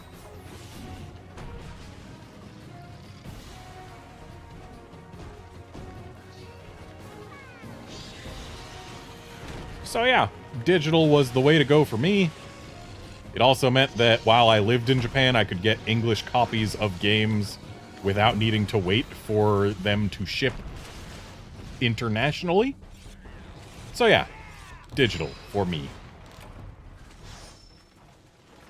There's also the fact that at least in the early days of digital games, the digital versions tended to have better load times than the disc versions.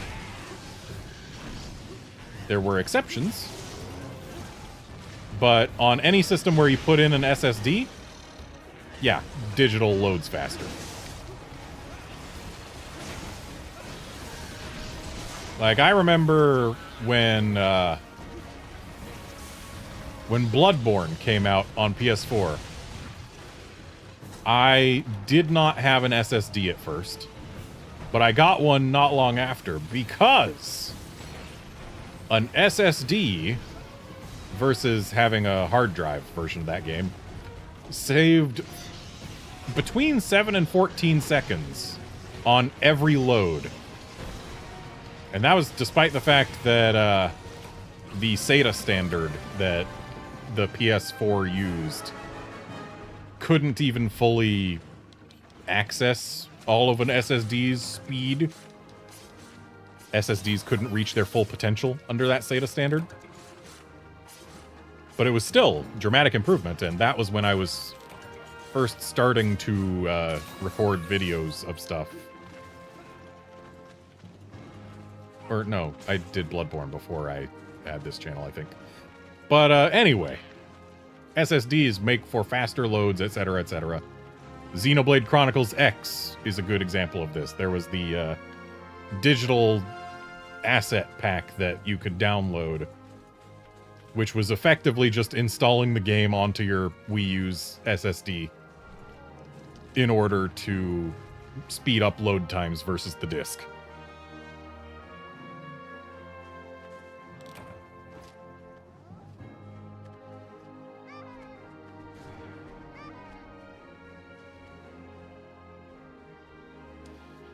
But also, in this modern age, discs for games on PS5, etc., are becoming less and less actually useful. Because a lot of PS5 games, even if you've got the disc is just a key to unlock the download. There's a good amount of games nowadays that don't even use the disc for reading data.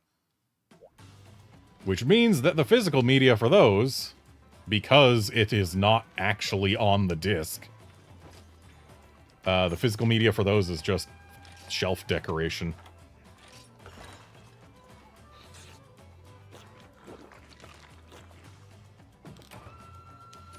Alright, Sakurai, thanks for dropping by. And see you some other time, I guess. Have a good time at work. Right, it's Wolfkinson's pick now.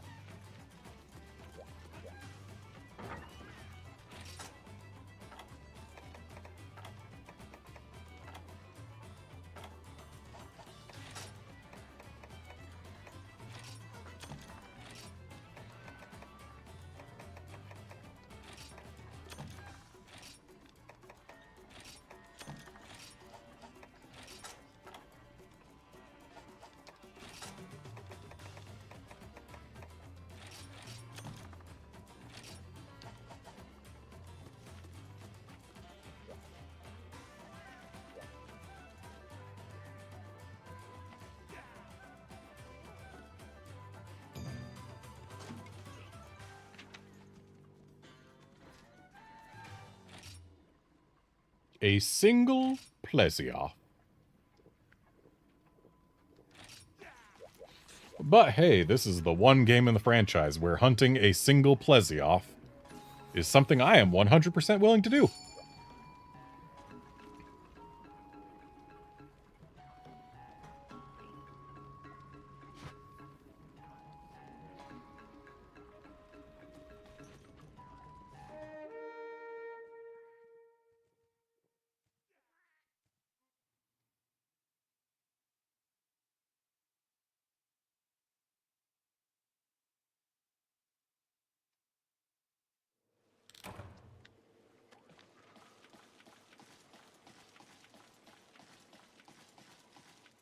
Oh, it starts way out there, huh?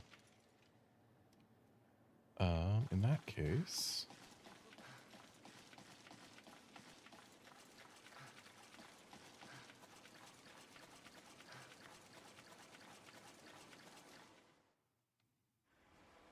I believe going this way adds 2 load screens. But they're short enough load screens that it should still be pretty okay.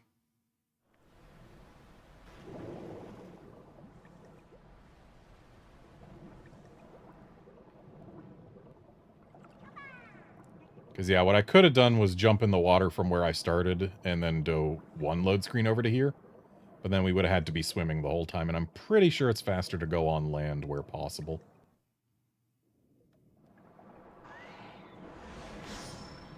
Fun fact, the portable third version of this particular area has green grass and a big tree stump that Nargacugas like to sleep on.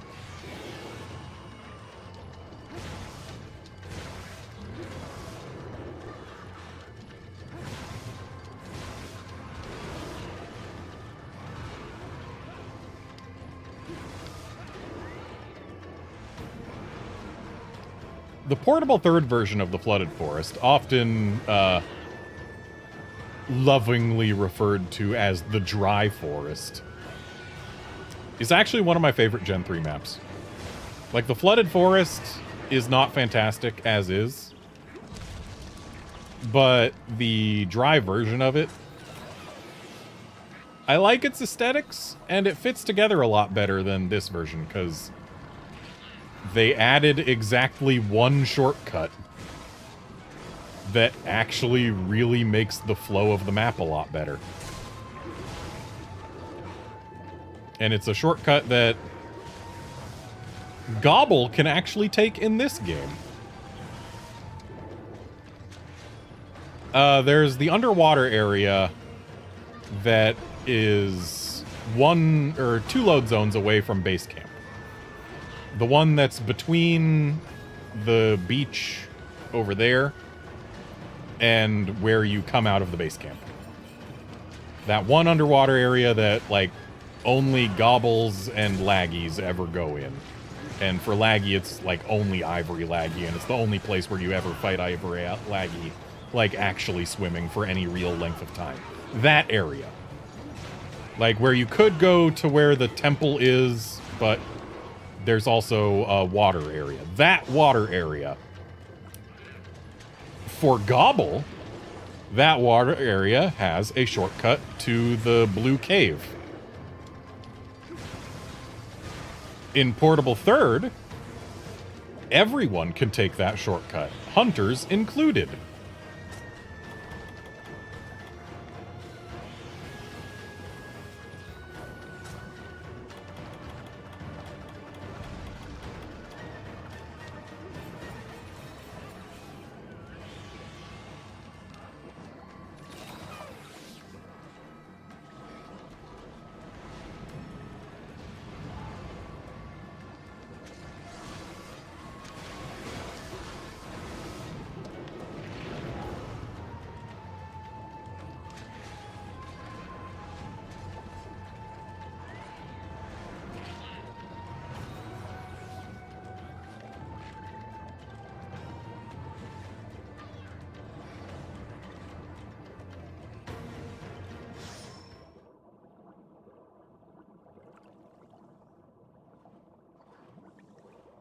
Yeah, that shortcut just makes the map more traversable and better.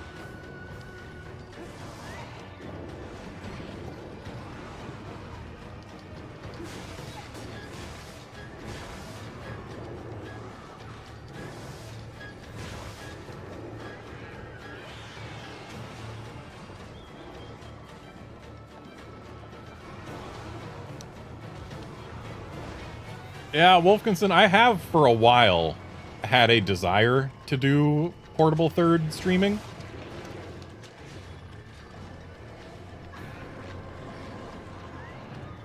Did I just hear a laggy?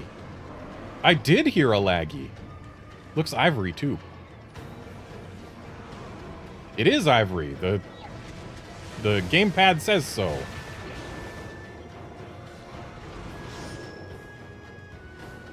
Be cool if he joined us underwater. But it looks like it's going to be the fish joining him on land.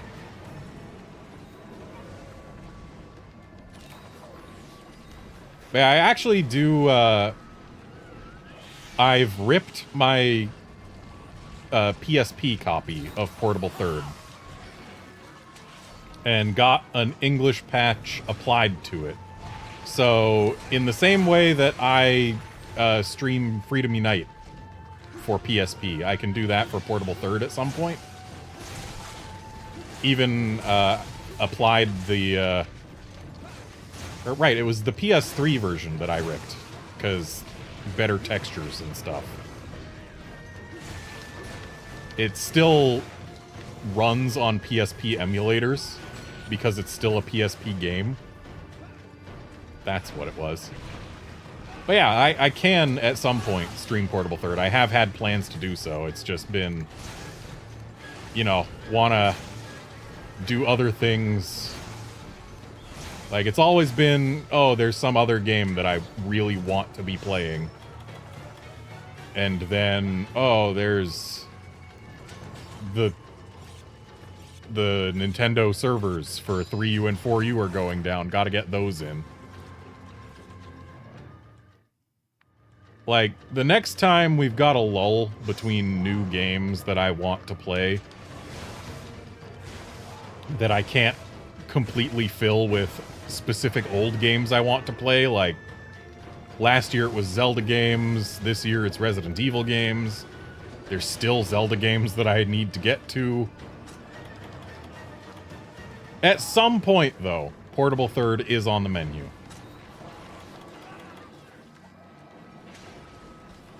Why am I sharpening? I don't want to be sharpening. This is what I wanted.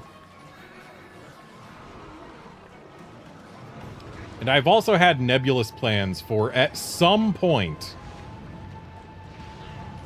doing a 3-game stream where I just check out the Flooded Forest in 3U, Portable Third, and Sunbreak, just to see how much it's changed in the games that it has been in. Like, sure, it didn't really change from Tri to 3U, but...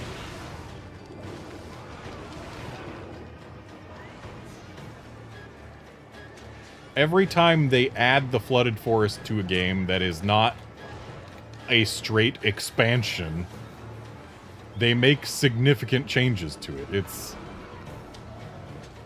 has there been any other map in the series that has had 3 major iterations like that? I don't know that there has. Oh, the fish is a-swimping.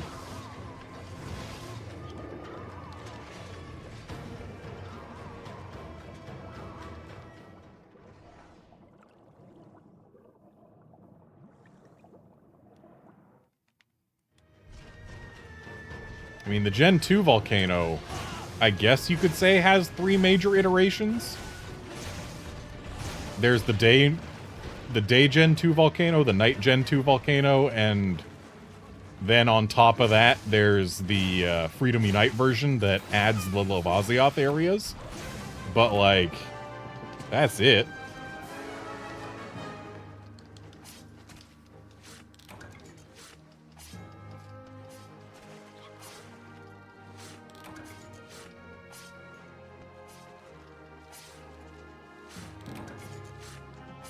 Whereas the Flooded Forest has had a wet version and 2 very distinct dry versions.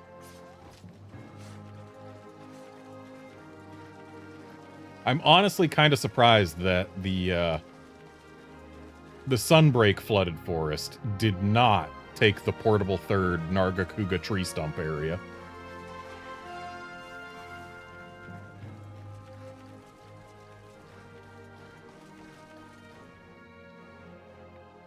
Yeah, this particular area in Sunbreak just feels like a downgrade to me, because it's pretty much just a barren valley. At least that's how it feels. But, like, there's a bunch of places where it's like, oh yeah, this is clearly evocative of the same area, but it's very different. And I'd love to compare the versions of the map at some point like that. Also, comparing the Gen 3 versus Sunbreak version of the Sandy Plains would be similarly interesting to me. Hello there, Ghosto.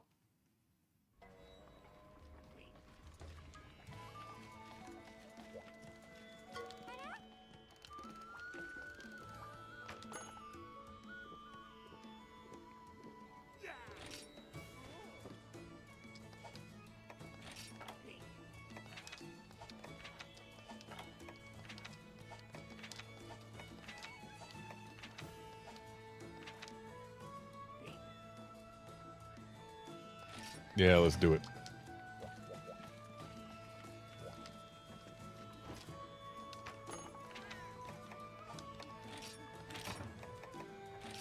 If I am lucky, I will get to remove one of the 3 small crowns that I still need from the list of small crowns that I still need.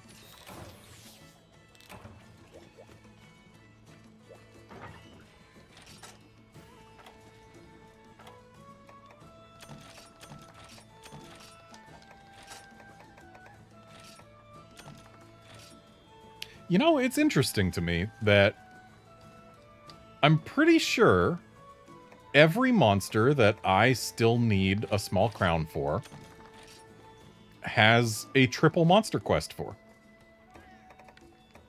Baleful Giginox at least has a double monster quest. I don't know if it actually has a triple. But I know at least some kind of Giginox has a hunt-a-thon for that type of Giginox. Might be standard Giginox, though.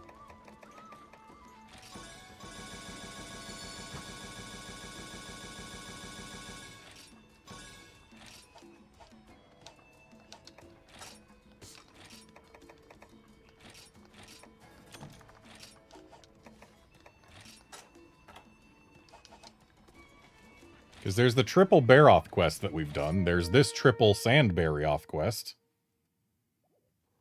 And there's at least a double Baleful Giginox quest. And yet I still need small crowns for all 3 of these monsters.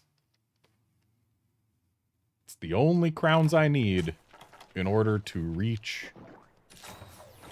a completed guild card full of awards.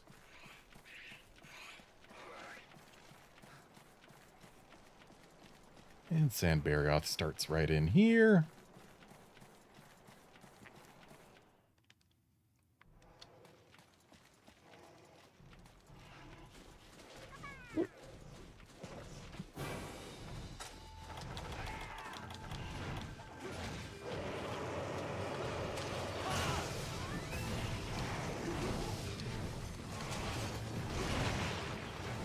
I know I've said it every time, but the 3U Sandy Plains theme blows the Sunbreak Sandy Plains theme out of the water.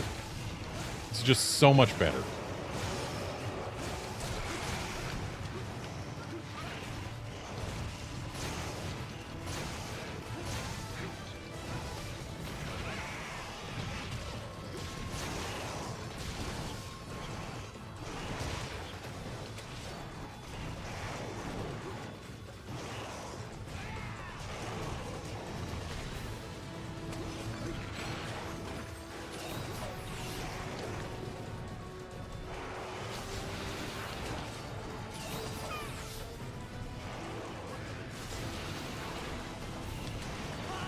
Yeah, Ghost, I agree with that assessment. Rise is a fairly funky Monster Hunter game. And it is fun. World, I would say, has... I would say it's got the better gameplay overall. But, like, they're both fantastic games that I love.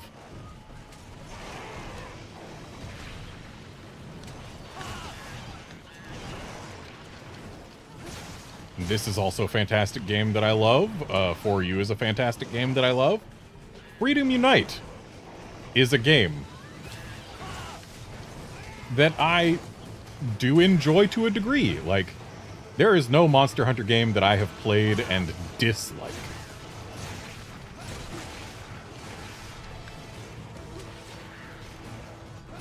I love this franchise as a whole. Every game I've played in it, I have found something to enjoy. How much I enjoy it has varied. But everything from Try onwards, I have enjoyed quite a bit. And honestly, I think Monster Hunter games are at their best when they have at least some silliness. World could have used more quests with fun-sized monsters. In Iceborne, at least, they got more silly armor. But I think that's an irreplaceable part of Monster Hunter, is... It needs to have some silliness to contrast with things. And yes, Wolfkinson, that was nice and quick. We did good work on this berry off. Part of that's because it's a 3-monster quest. But, yeah, we did solid work on it.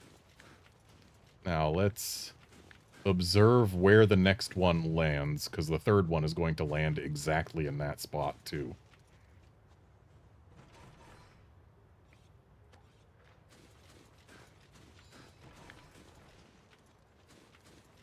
I'm guessing around here. Ooh, so close.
Darn tornado.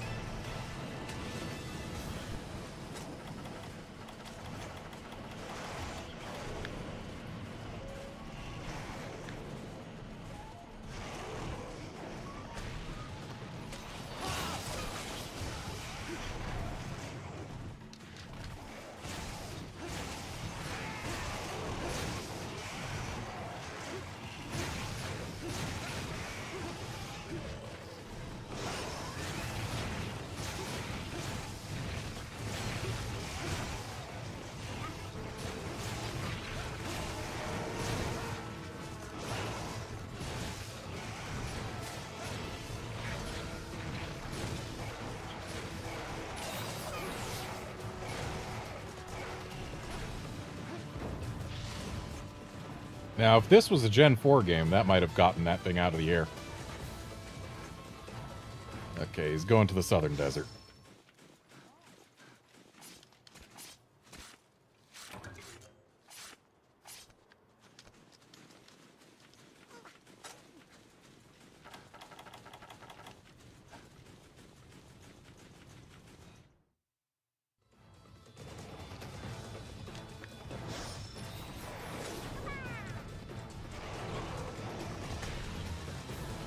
Yeah, Ghost, if you're new to the franchise as of World, well, hey, you picked a fantastic place to join in.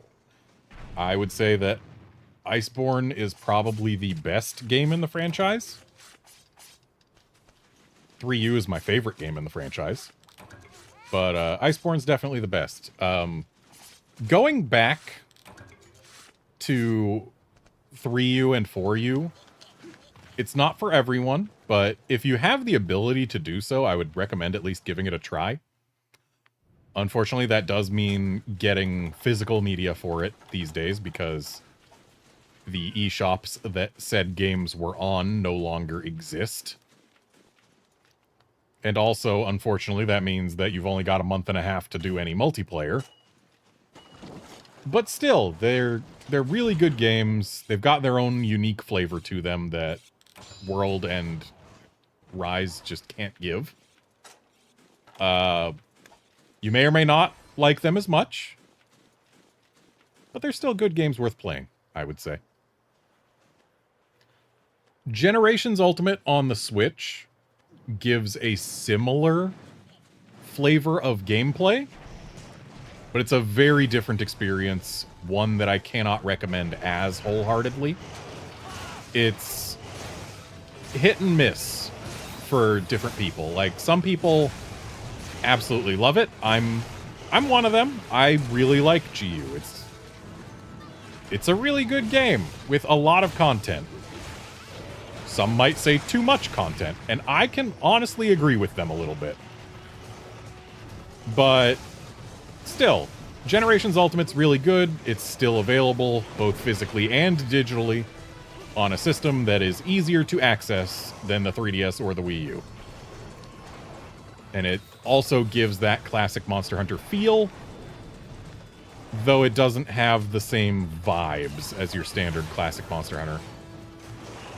Mainly because it's an anniversary title. It's meant to just be, hey, look at all of the things in this franchise. They are here. Go play with them. They are toys for you. This is not in service to any great narrative or anything like that. And I know using the terms great narrative in a Monster Hunter game is silly, but still, like, there's no real narrative to Monster Hunter Generations in the first place. It's just, there are monsters! Look at all these monsters that there are. Go do the thing. And that's pretty much all they do. They don't try and explain basically anything in the game. Even their late game make monsters stronger mechanic explicitly goes unexplained.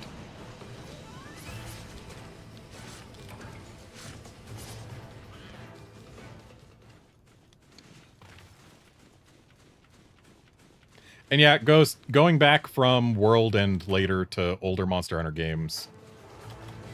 Yeah, some people don't like the older ones after doing that. Some people do. It's one of those things where different people have different opinions, and it's worth trying to figure out which one yours is. Because if you go back and you do like them, well then you've just unlocked hundreds of hours of quality gameplay. If you go back and you don't like them, well then at least you understand what it is that you come to Monster Hunter for.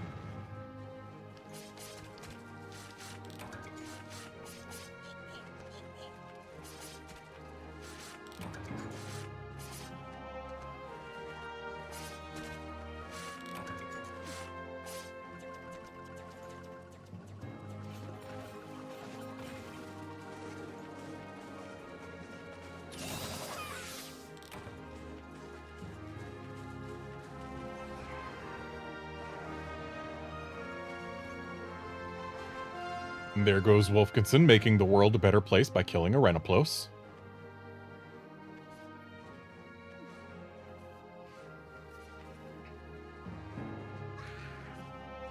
So, my opinion of Monster Hunter games is that the story doesn't matter. It just needs to be serviceable, that's it. It doesn't need to be a focus. I feel like Rise put it too central. And World's story was fine. It was certainly not the best in the franchise. That goes to 4U, but that's not saying much. But it was fine. I like what goes on around the story. I like feeling like the monsters are things in the world. I want the game to make me feel like these are big, dangerous animals that we want to know more about. That's why I like that GU and World have centered around research organizations that are trying to study the monsters. That is, to me, a very compelling way to take the story. I like feeling like I am investigating these creatures. I really like how World made it so that you get more information presented to you in-game about the monsters the more you hunt them. Because it makes it feel like you actually are researching the monsters and not just being told you're a monster researcher. Like the Wycademy in GU. Yes, you are a hunter for a research organization. Your job is to go hunt the monsters, and that's it. There's a monster over there. Go hunt it. Congrats, you have researched. Wolfkinson, it is your post. But, like... yeah, I feel like World, for me, hit the right vibes with its non-main story elements. Like, all the NPCs who give you extra quests, like, hey, there's this monster that is in a place that we don't really know what it's doing there or whatever. Go hunt it, or things like that. Like, oh, we need to learn more about this aspect of this monster. I like that kind of stuff. I feel like if they leaned real hard into that, it would make a Monster Hunter game that I just adore.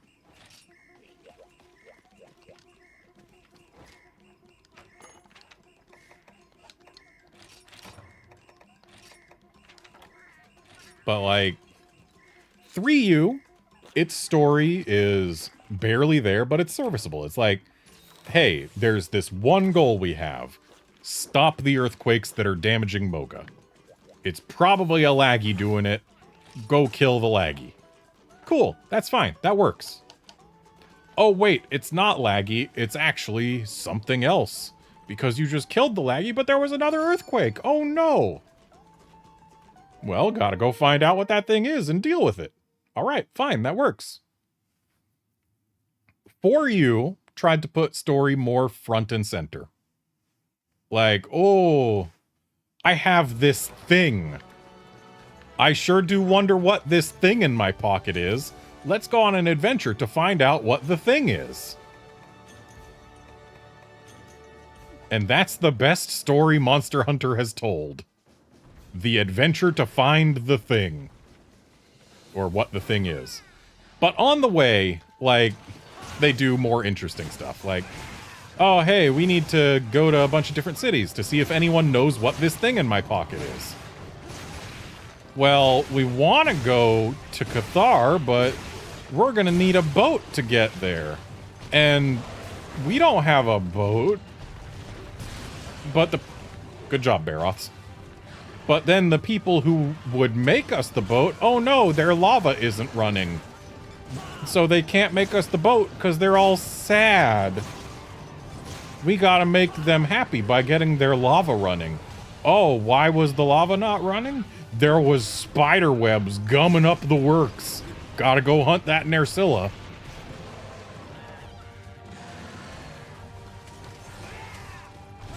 Okay, we've got us a boat. Time to get on the boat and take it to Cathar, where they might know what this thing in my pocket is. Oh, oops, turns out we got lost at sea and ended up somewhere completely unknown. Well, there sure are a bunch of cats here. We should do stuff with them and...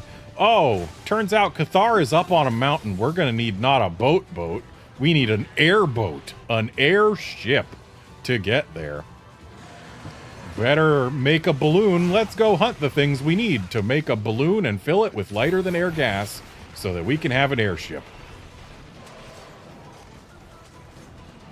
And then you get to Cathar and they're like, hey, You know that Gormagala that you've been encountering that's been frenzying a bunch of monsters and, you know, making them all diseased and causing that kind of problem? This thing in your pocket is actually the scale of an adult version of that? And it's a big problem.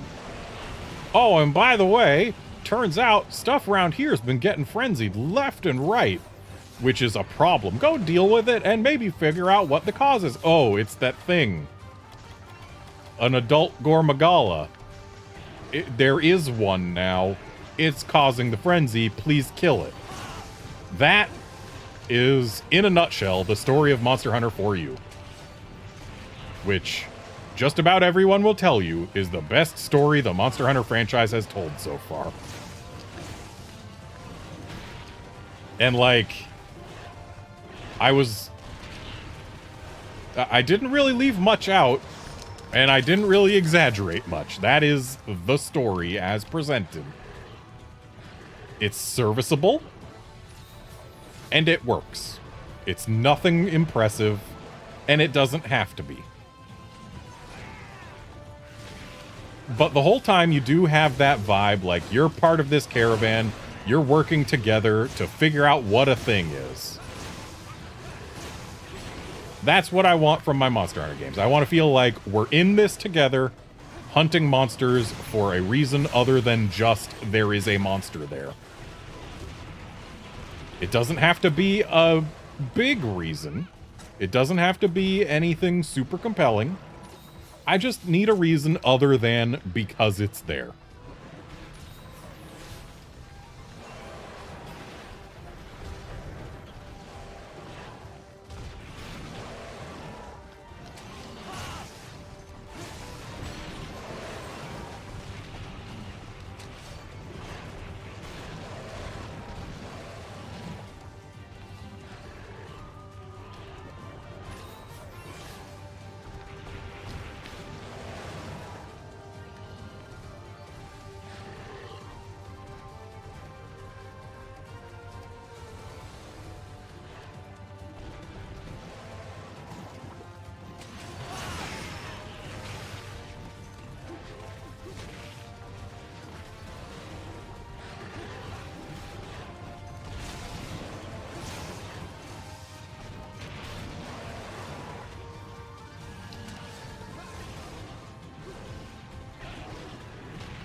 On the subject of Monster Hunter games that have stories in them, I am obligated to mention Monster Hunter Stories. If you at all like creature collector RPGs, such as Pokemon, play Monster Hunter Stories. Stories 1 is available now on iOS. Stories 2 is available now on Switch and Steam. They are both fantastic games. You do not have to play Stories 1 to be able to play and understand everything in Stories 2. They're both fantastic. Go play them. I love them. We want Stories 3.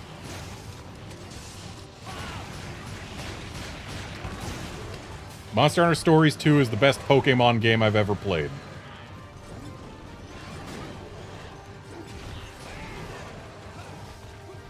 And also, they have a story that is serviceable.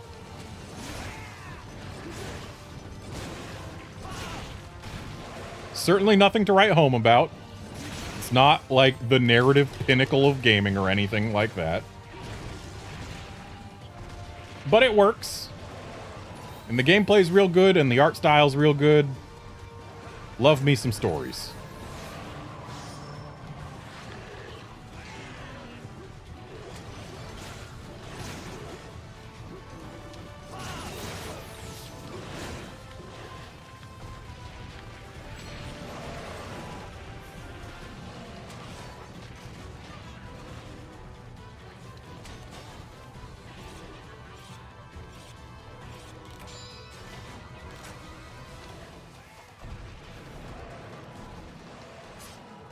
cheeky little combat carve here.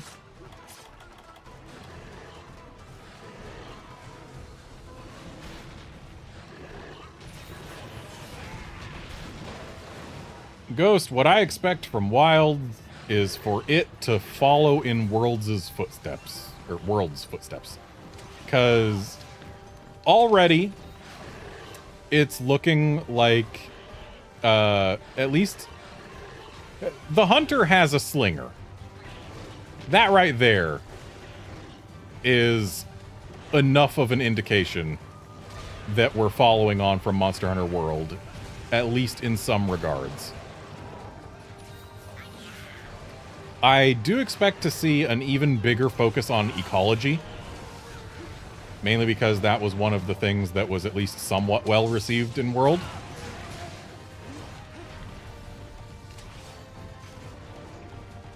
And I also expect to see bigger maps, possibly just an open world. But yeah, it's clear that from the trailer they've given us, there's going to be more open areas, more creatures on screen at any one time. Like, we saw an entire herd of small monsters as well as a pack of large monsters. Weather might play a real important role in the game, considering we saw a big sandstorm happening. We saw lightning striking giant lightning rod structures that had some kind of glyphs on them, implying they were man-made. So, yeah, probably exploring some big uncharted wilderness that was at least long ago peopled by some ancient peoples. And possibly trying to figure out what's going on with the wildly swinging weather of the region.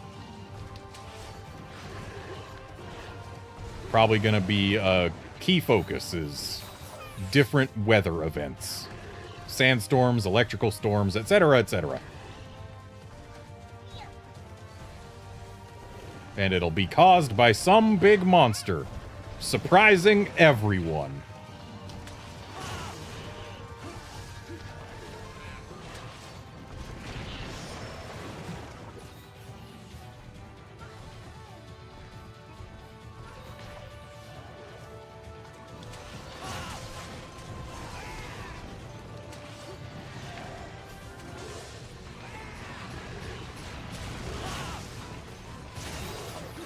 Ghost, if all of the small monsters are like they have been in recent games, they'll mostly ignore us if there's a large monster around. They'll just be trying to get away from that. And if there isn't a large monster around, maybe the ones that we hit will try and attack us. But I expect most of them, at least in the big herds, will just be trying to run away if ever we attack one.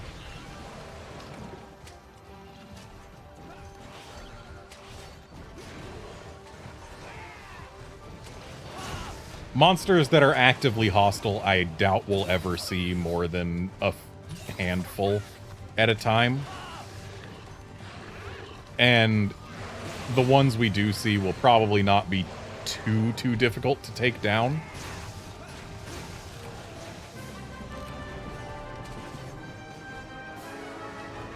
Like, the pack of large monsters that we saw in the trailer. Those guys, they may have looked similar to Gos Harag, but something tells me it will not be as difficult to take one down as it would be a Gos Harag. Because if it is, they're asking you to fight 6 Gos Harags at once, and that's a little much. I can get rid of cool drinks.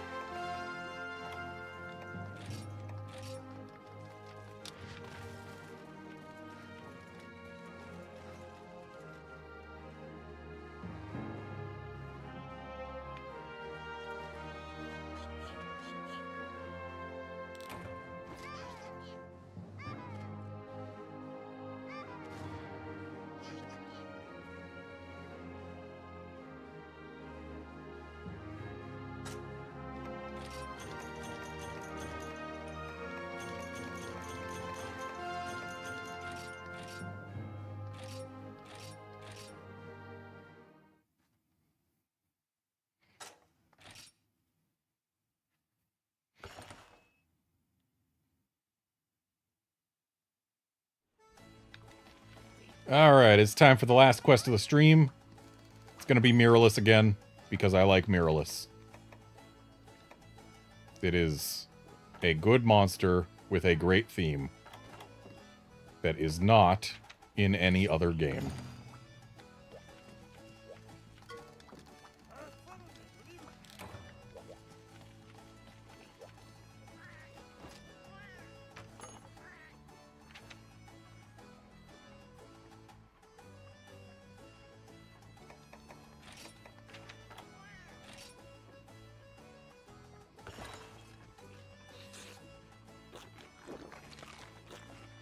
I also want to see Wilds have a larger starting roster than World did. Just because I always want whatever Monster Hunter game I'm playing to have an enormous roster. Like, GU, you can say all you want that it had too much content. And in some respects, you would be right. The game had 93 large monsters. But honestly, I kind of like that. I like there being so many options of things to hunt at any given rank. And I feel like GU's major misstep was just that it had all of its different monsters as individual hunts in multiple locales that each counted as their own quest. Whereas I think if we build off of what we saw in Rise when they added in Basil and Valstrax, where yes, there was a Basil quest in every locale, there was a Valstrax quest in every locale, they rotated. So like, it wasn't, oh, you're fighting Basil here, and then you're fighting Basil here, and 5 quests in the list are Basil. No, it was 1 quest in the list was Basil, he was just in a different place every time. So, like, where GU had, let's say, Shogun Cenotar in the marshlands, and it also had Shogun Cenotar in the volcano. Like, what if it was just 1 Shogun Cenotar quest, and it rotated where it was? Problem solved. Have 1 quest for each individual monster, and just have it rotate which locale it's in.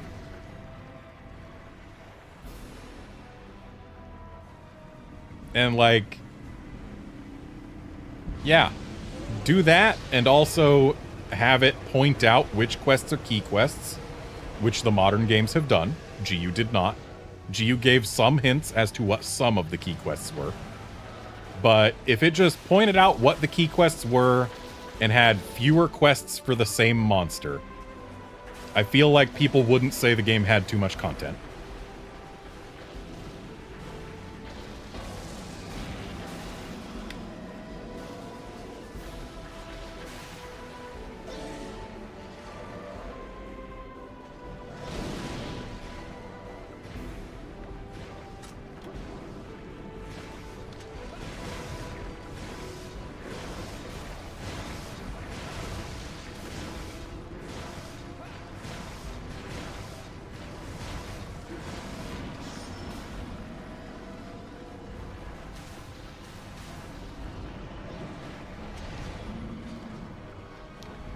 Yeah, honestly, Outlander, if we saw a system where it was basically to rank up, you did the equivalent of bounties, and like, oh, just hunt whatever, and once you've contributed enough to our base, then you get the ability to take on an urgent quest. Like, something comes up that needs urgent attention, and that's your urgent quest, and once you do that, you rank up.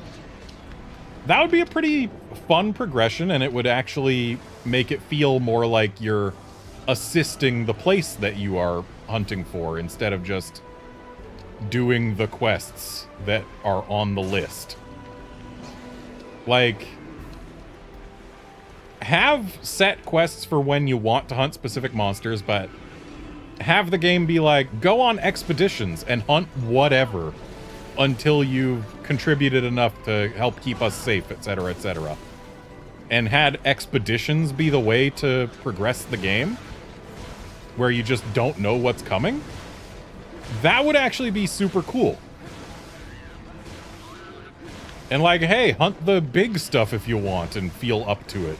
Or you can stick with the smaller stuff and just clear that out to make us safer. And then, yeah, that would actually be a pretty cool way of handling it. Like, expeditions as a system have been interesting in every Monster Hunter game they've been in. So if they made those the key way to progress, I know one of my friends, I would never see her again, because expeditions are her favorite mechanic in the franchise. Hey, we got the knockdown. But yeah, make expeditions the way that we progress. Just hunt whatever until you fill a bar. That could be interesting. And then just do urgent quests for specific threats that show up when that bar is filled. It'd be a little gamey for the urgent quests to show up like that, but it's a video game. Video games are allowed to be gamey.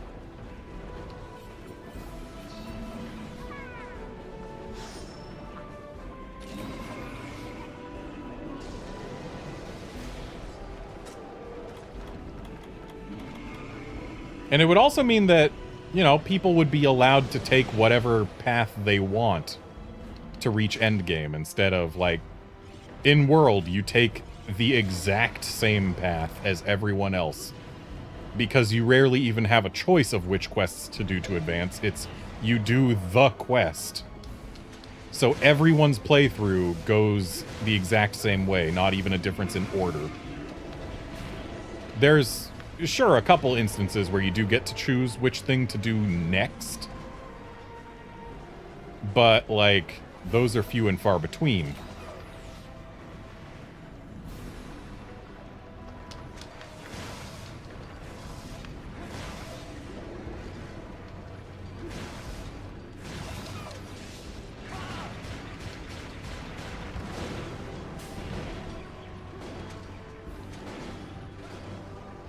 Whereas in previous Monster Hunter games that, well, in all Monster Hunter games that weren't World, you could do the key quests in whatever order you felt like. Broke his arm with the Dragonator. Of course, he was still in the getting out of the water animation, so he didn't even flinch.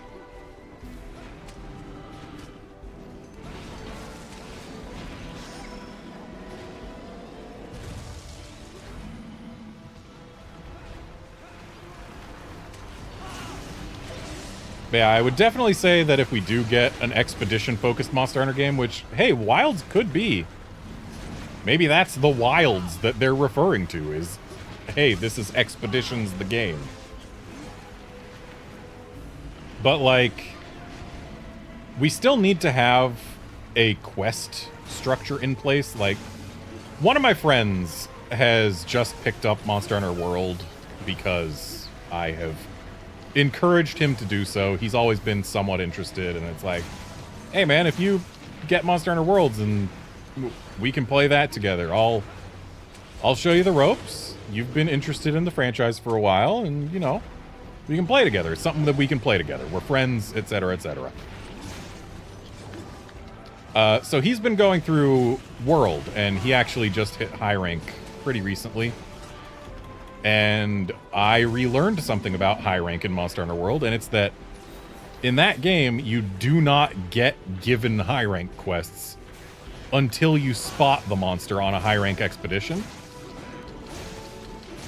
Which, while interesting, I don't think is the best way to handle it. I feel like it's cool that expeditions are important in that game. I do like that. But not even having quests until you spot that monster on an expedition feels a little wrong. I feel like they need to strike a happy medium where, like, maybe the powerful monsters you don't get quests for until you see them on an expedition. But like the basic monsters in each locale, we need to have quests for those at all times.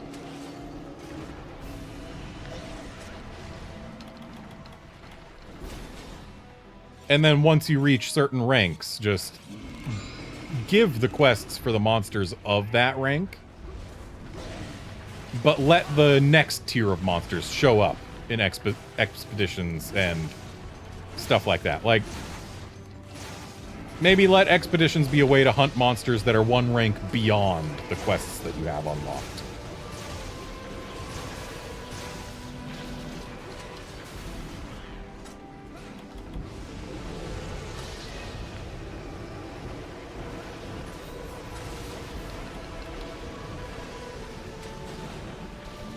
Like, to use old monsters as reference.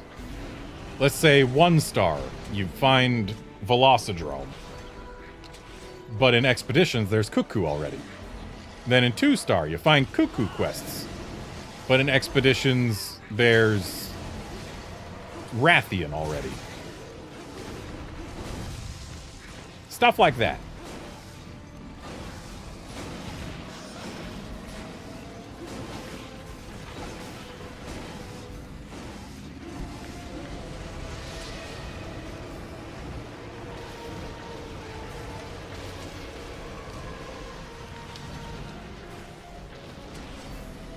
Or maybe you only get multi-monster quests once you've seen all the monsters involved in Expeditions or something like that.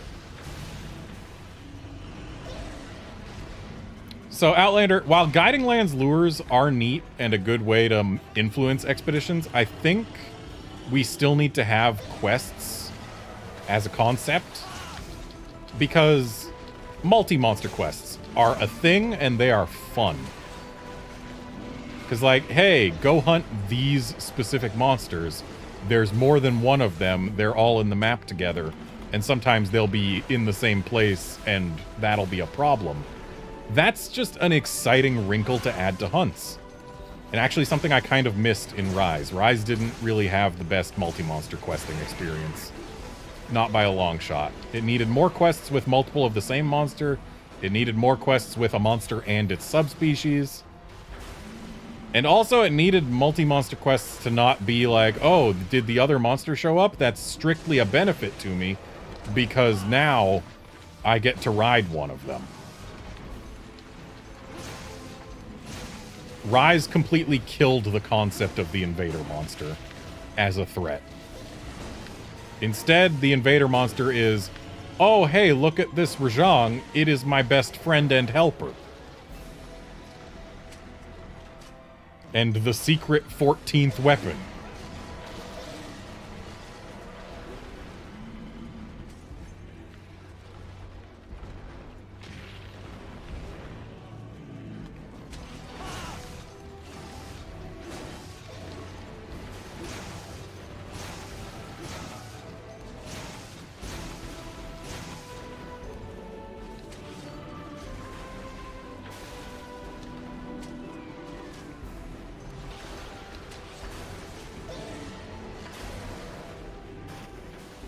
Like, if you're playing 4U and a Rajang shows up, suddenly this is an issue that you need to address. And you need to change how you're playing around it. You don't go, yippee, this Rajang is here to help me in my quest. They need to bring back multiple monsters in one area being a threat and something dangerous, instead of making us feel happy to see another monster show up to help. Like, turf wars are cool. I love to see them. But I also want there to still be, like, monsters who stick around and just be a problem when there's more than one monster in an area. Because it adds a wrinkle to combat. Well, I got boned.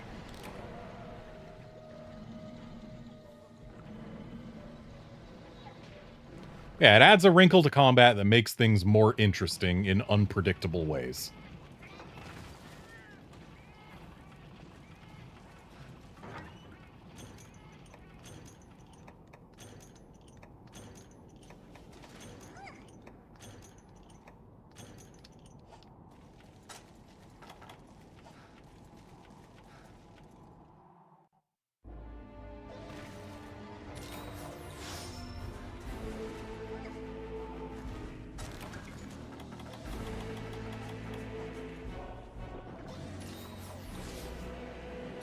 It's coming.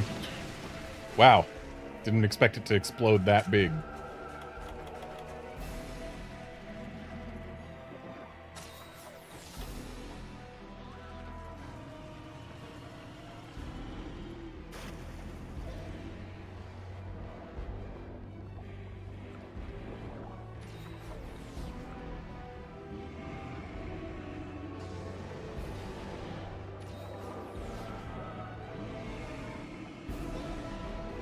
Here he comes. Not quite close enough yet, though. Or maybe he is. Just barely poked his snoot.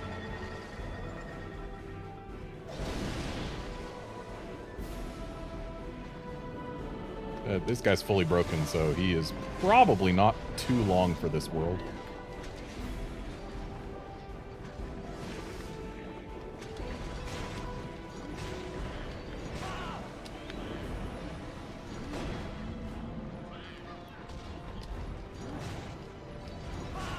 Also, Chad Mirrorless takes Dragonator to the face and doesn't even fall down. In fact, it made him stand up. All these modern Elder Dragons, you hit them with a Dragonator, and they fall over. Mirrorless stands up.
Just making sure I've got space in my item pouch before carve time comes.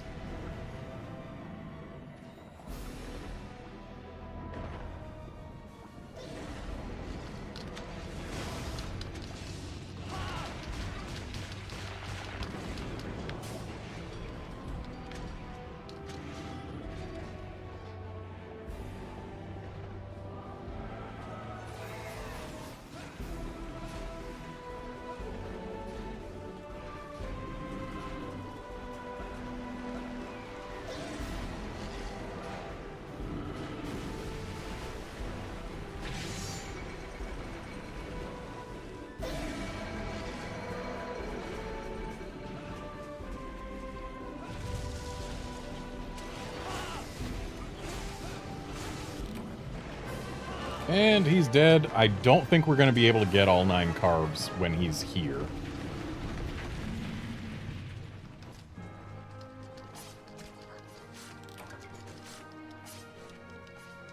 That face might be out of the playable area.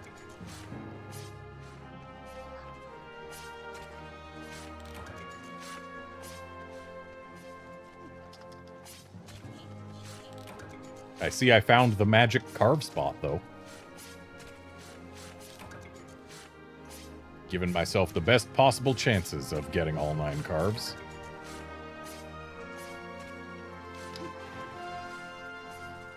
Ah, the face is carvable. Nice, it's on the boat.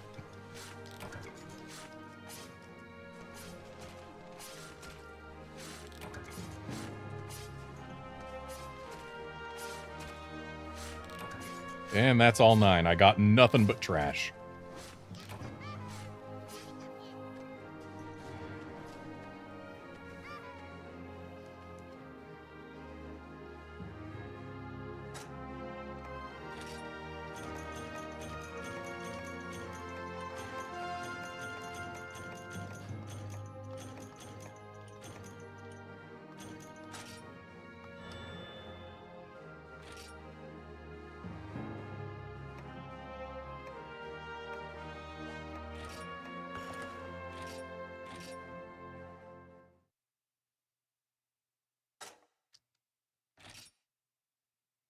Yeah, Wolfkinson, one day you will get all 9 mirrorless carves, but first you gotta find the magic carve spot, where you only gotta take one step to get the second set of 3. But yeah, that is gonna be it for this stream. Thanks, folks, for dropping by to watch and chat and all of that. Thanks, Wolfkinson, for joining in the hunts. And I will be back tomorrow for some more Resident Evil Gaiden. See you then, friends.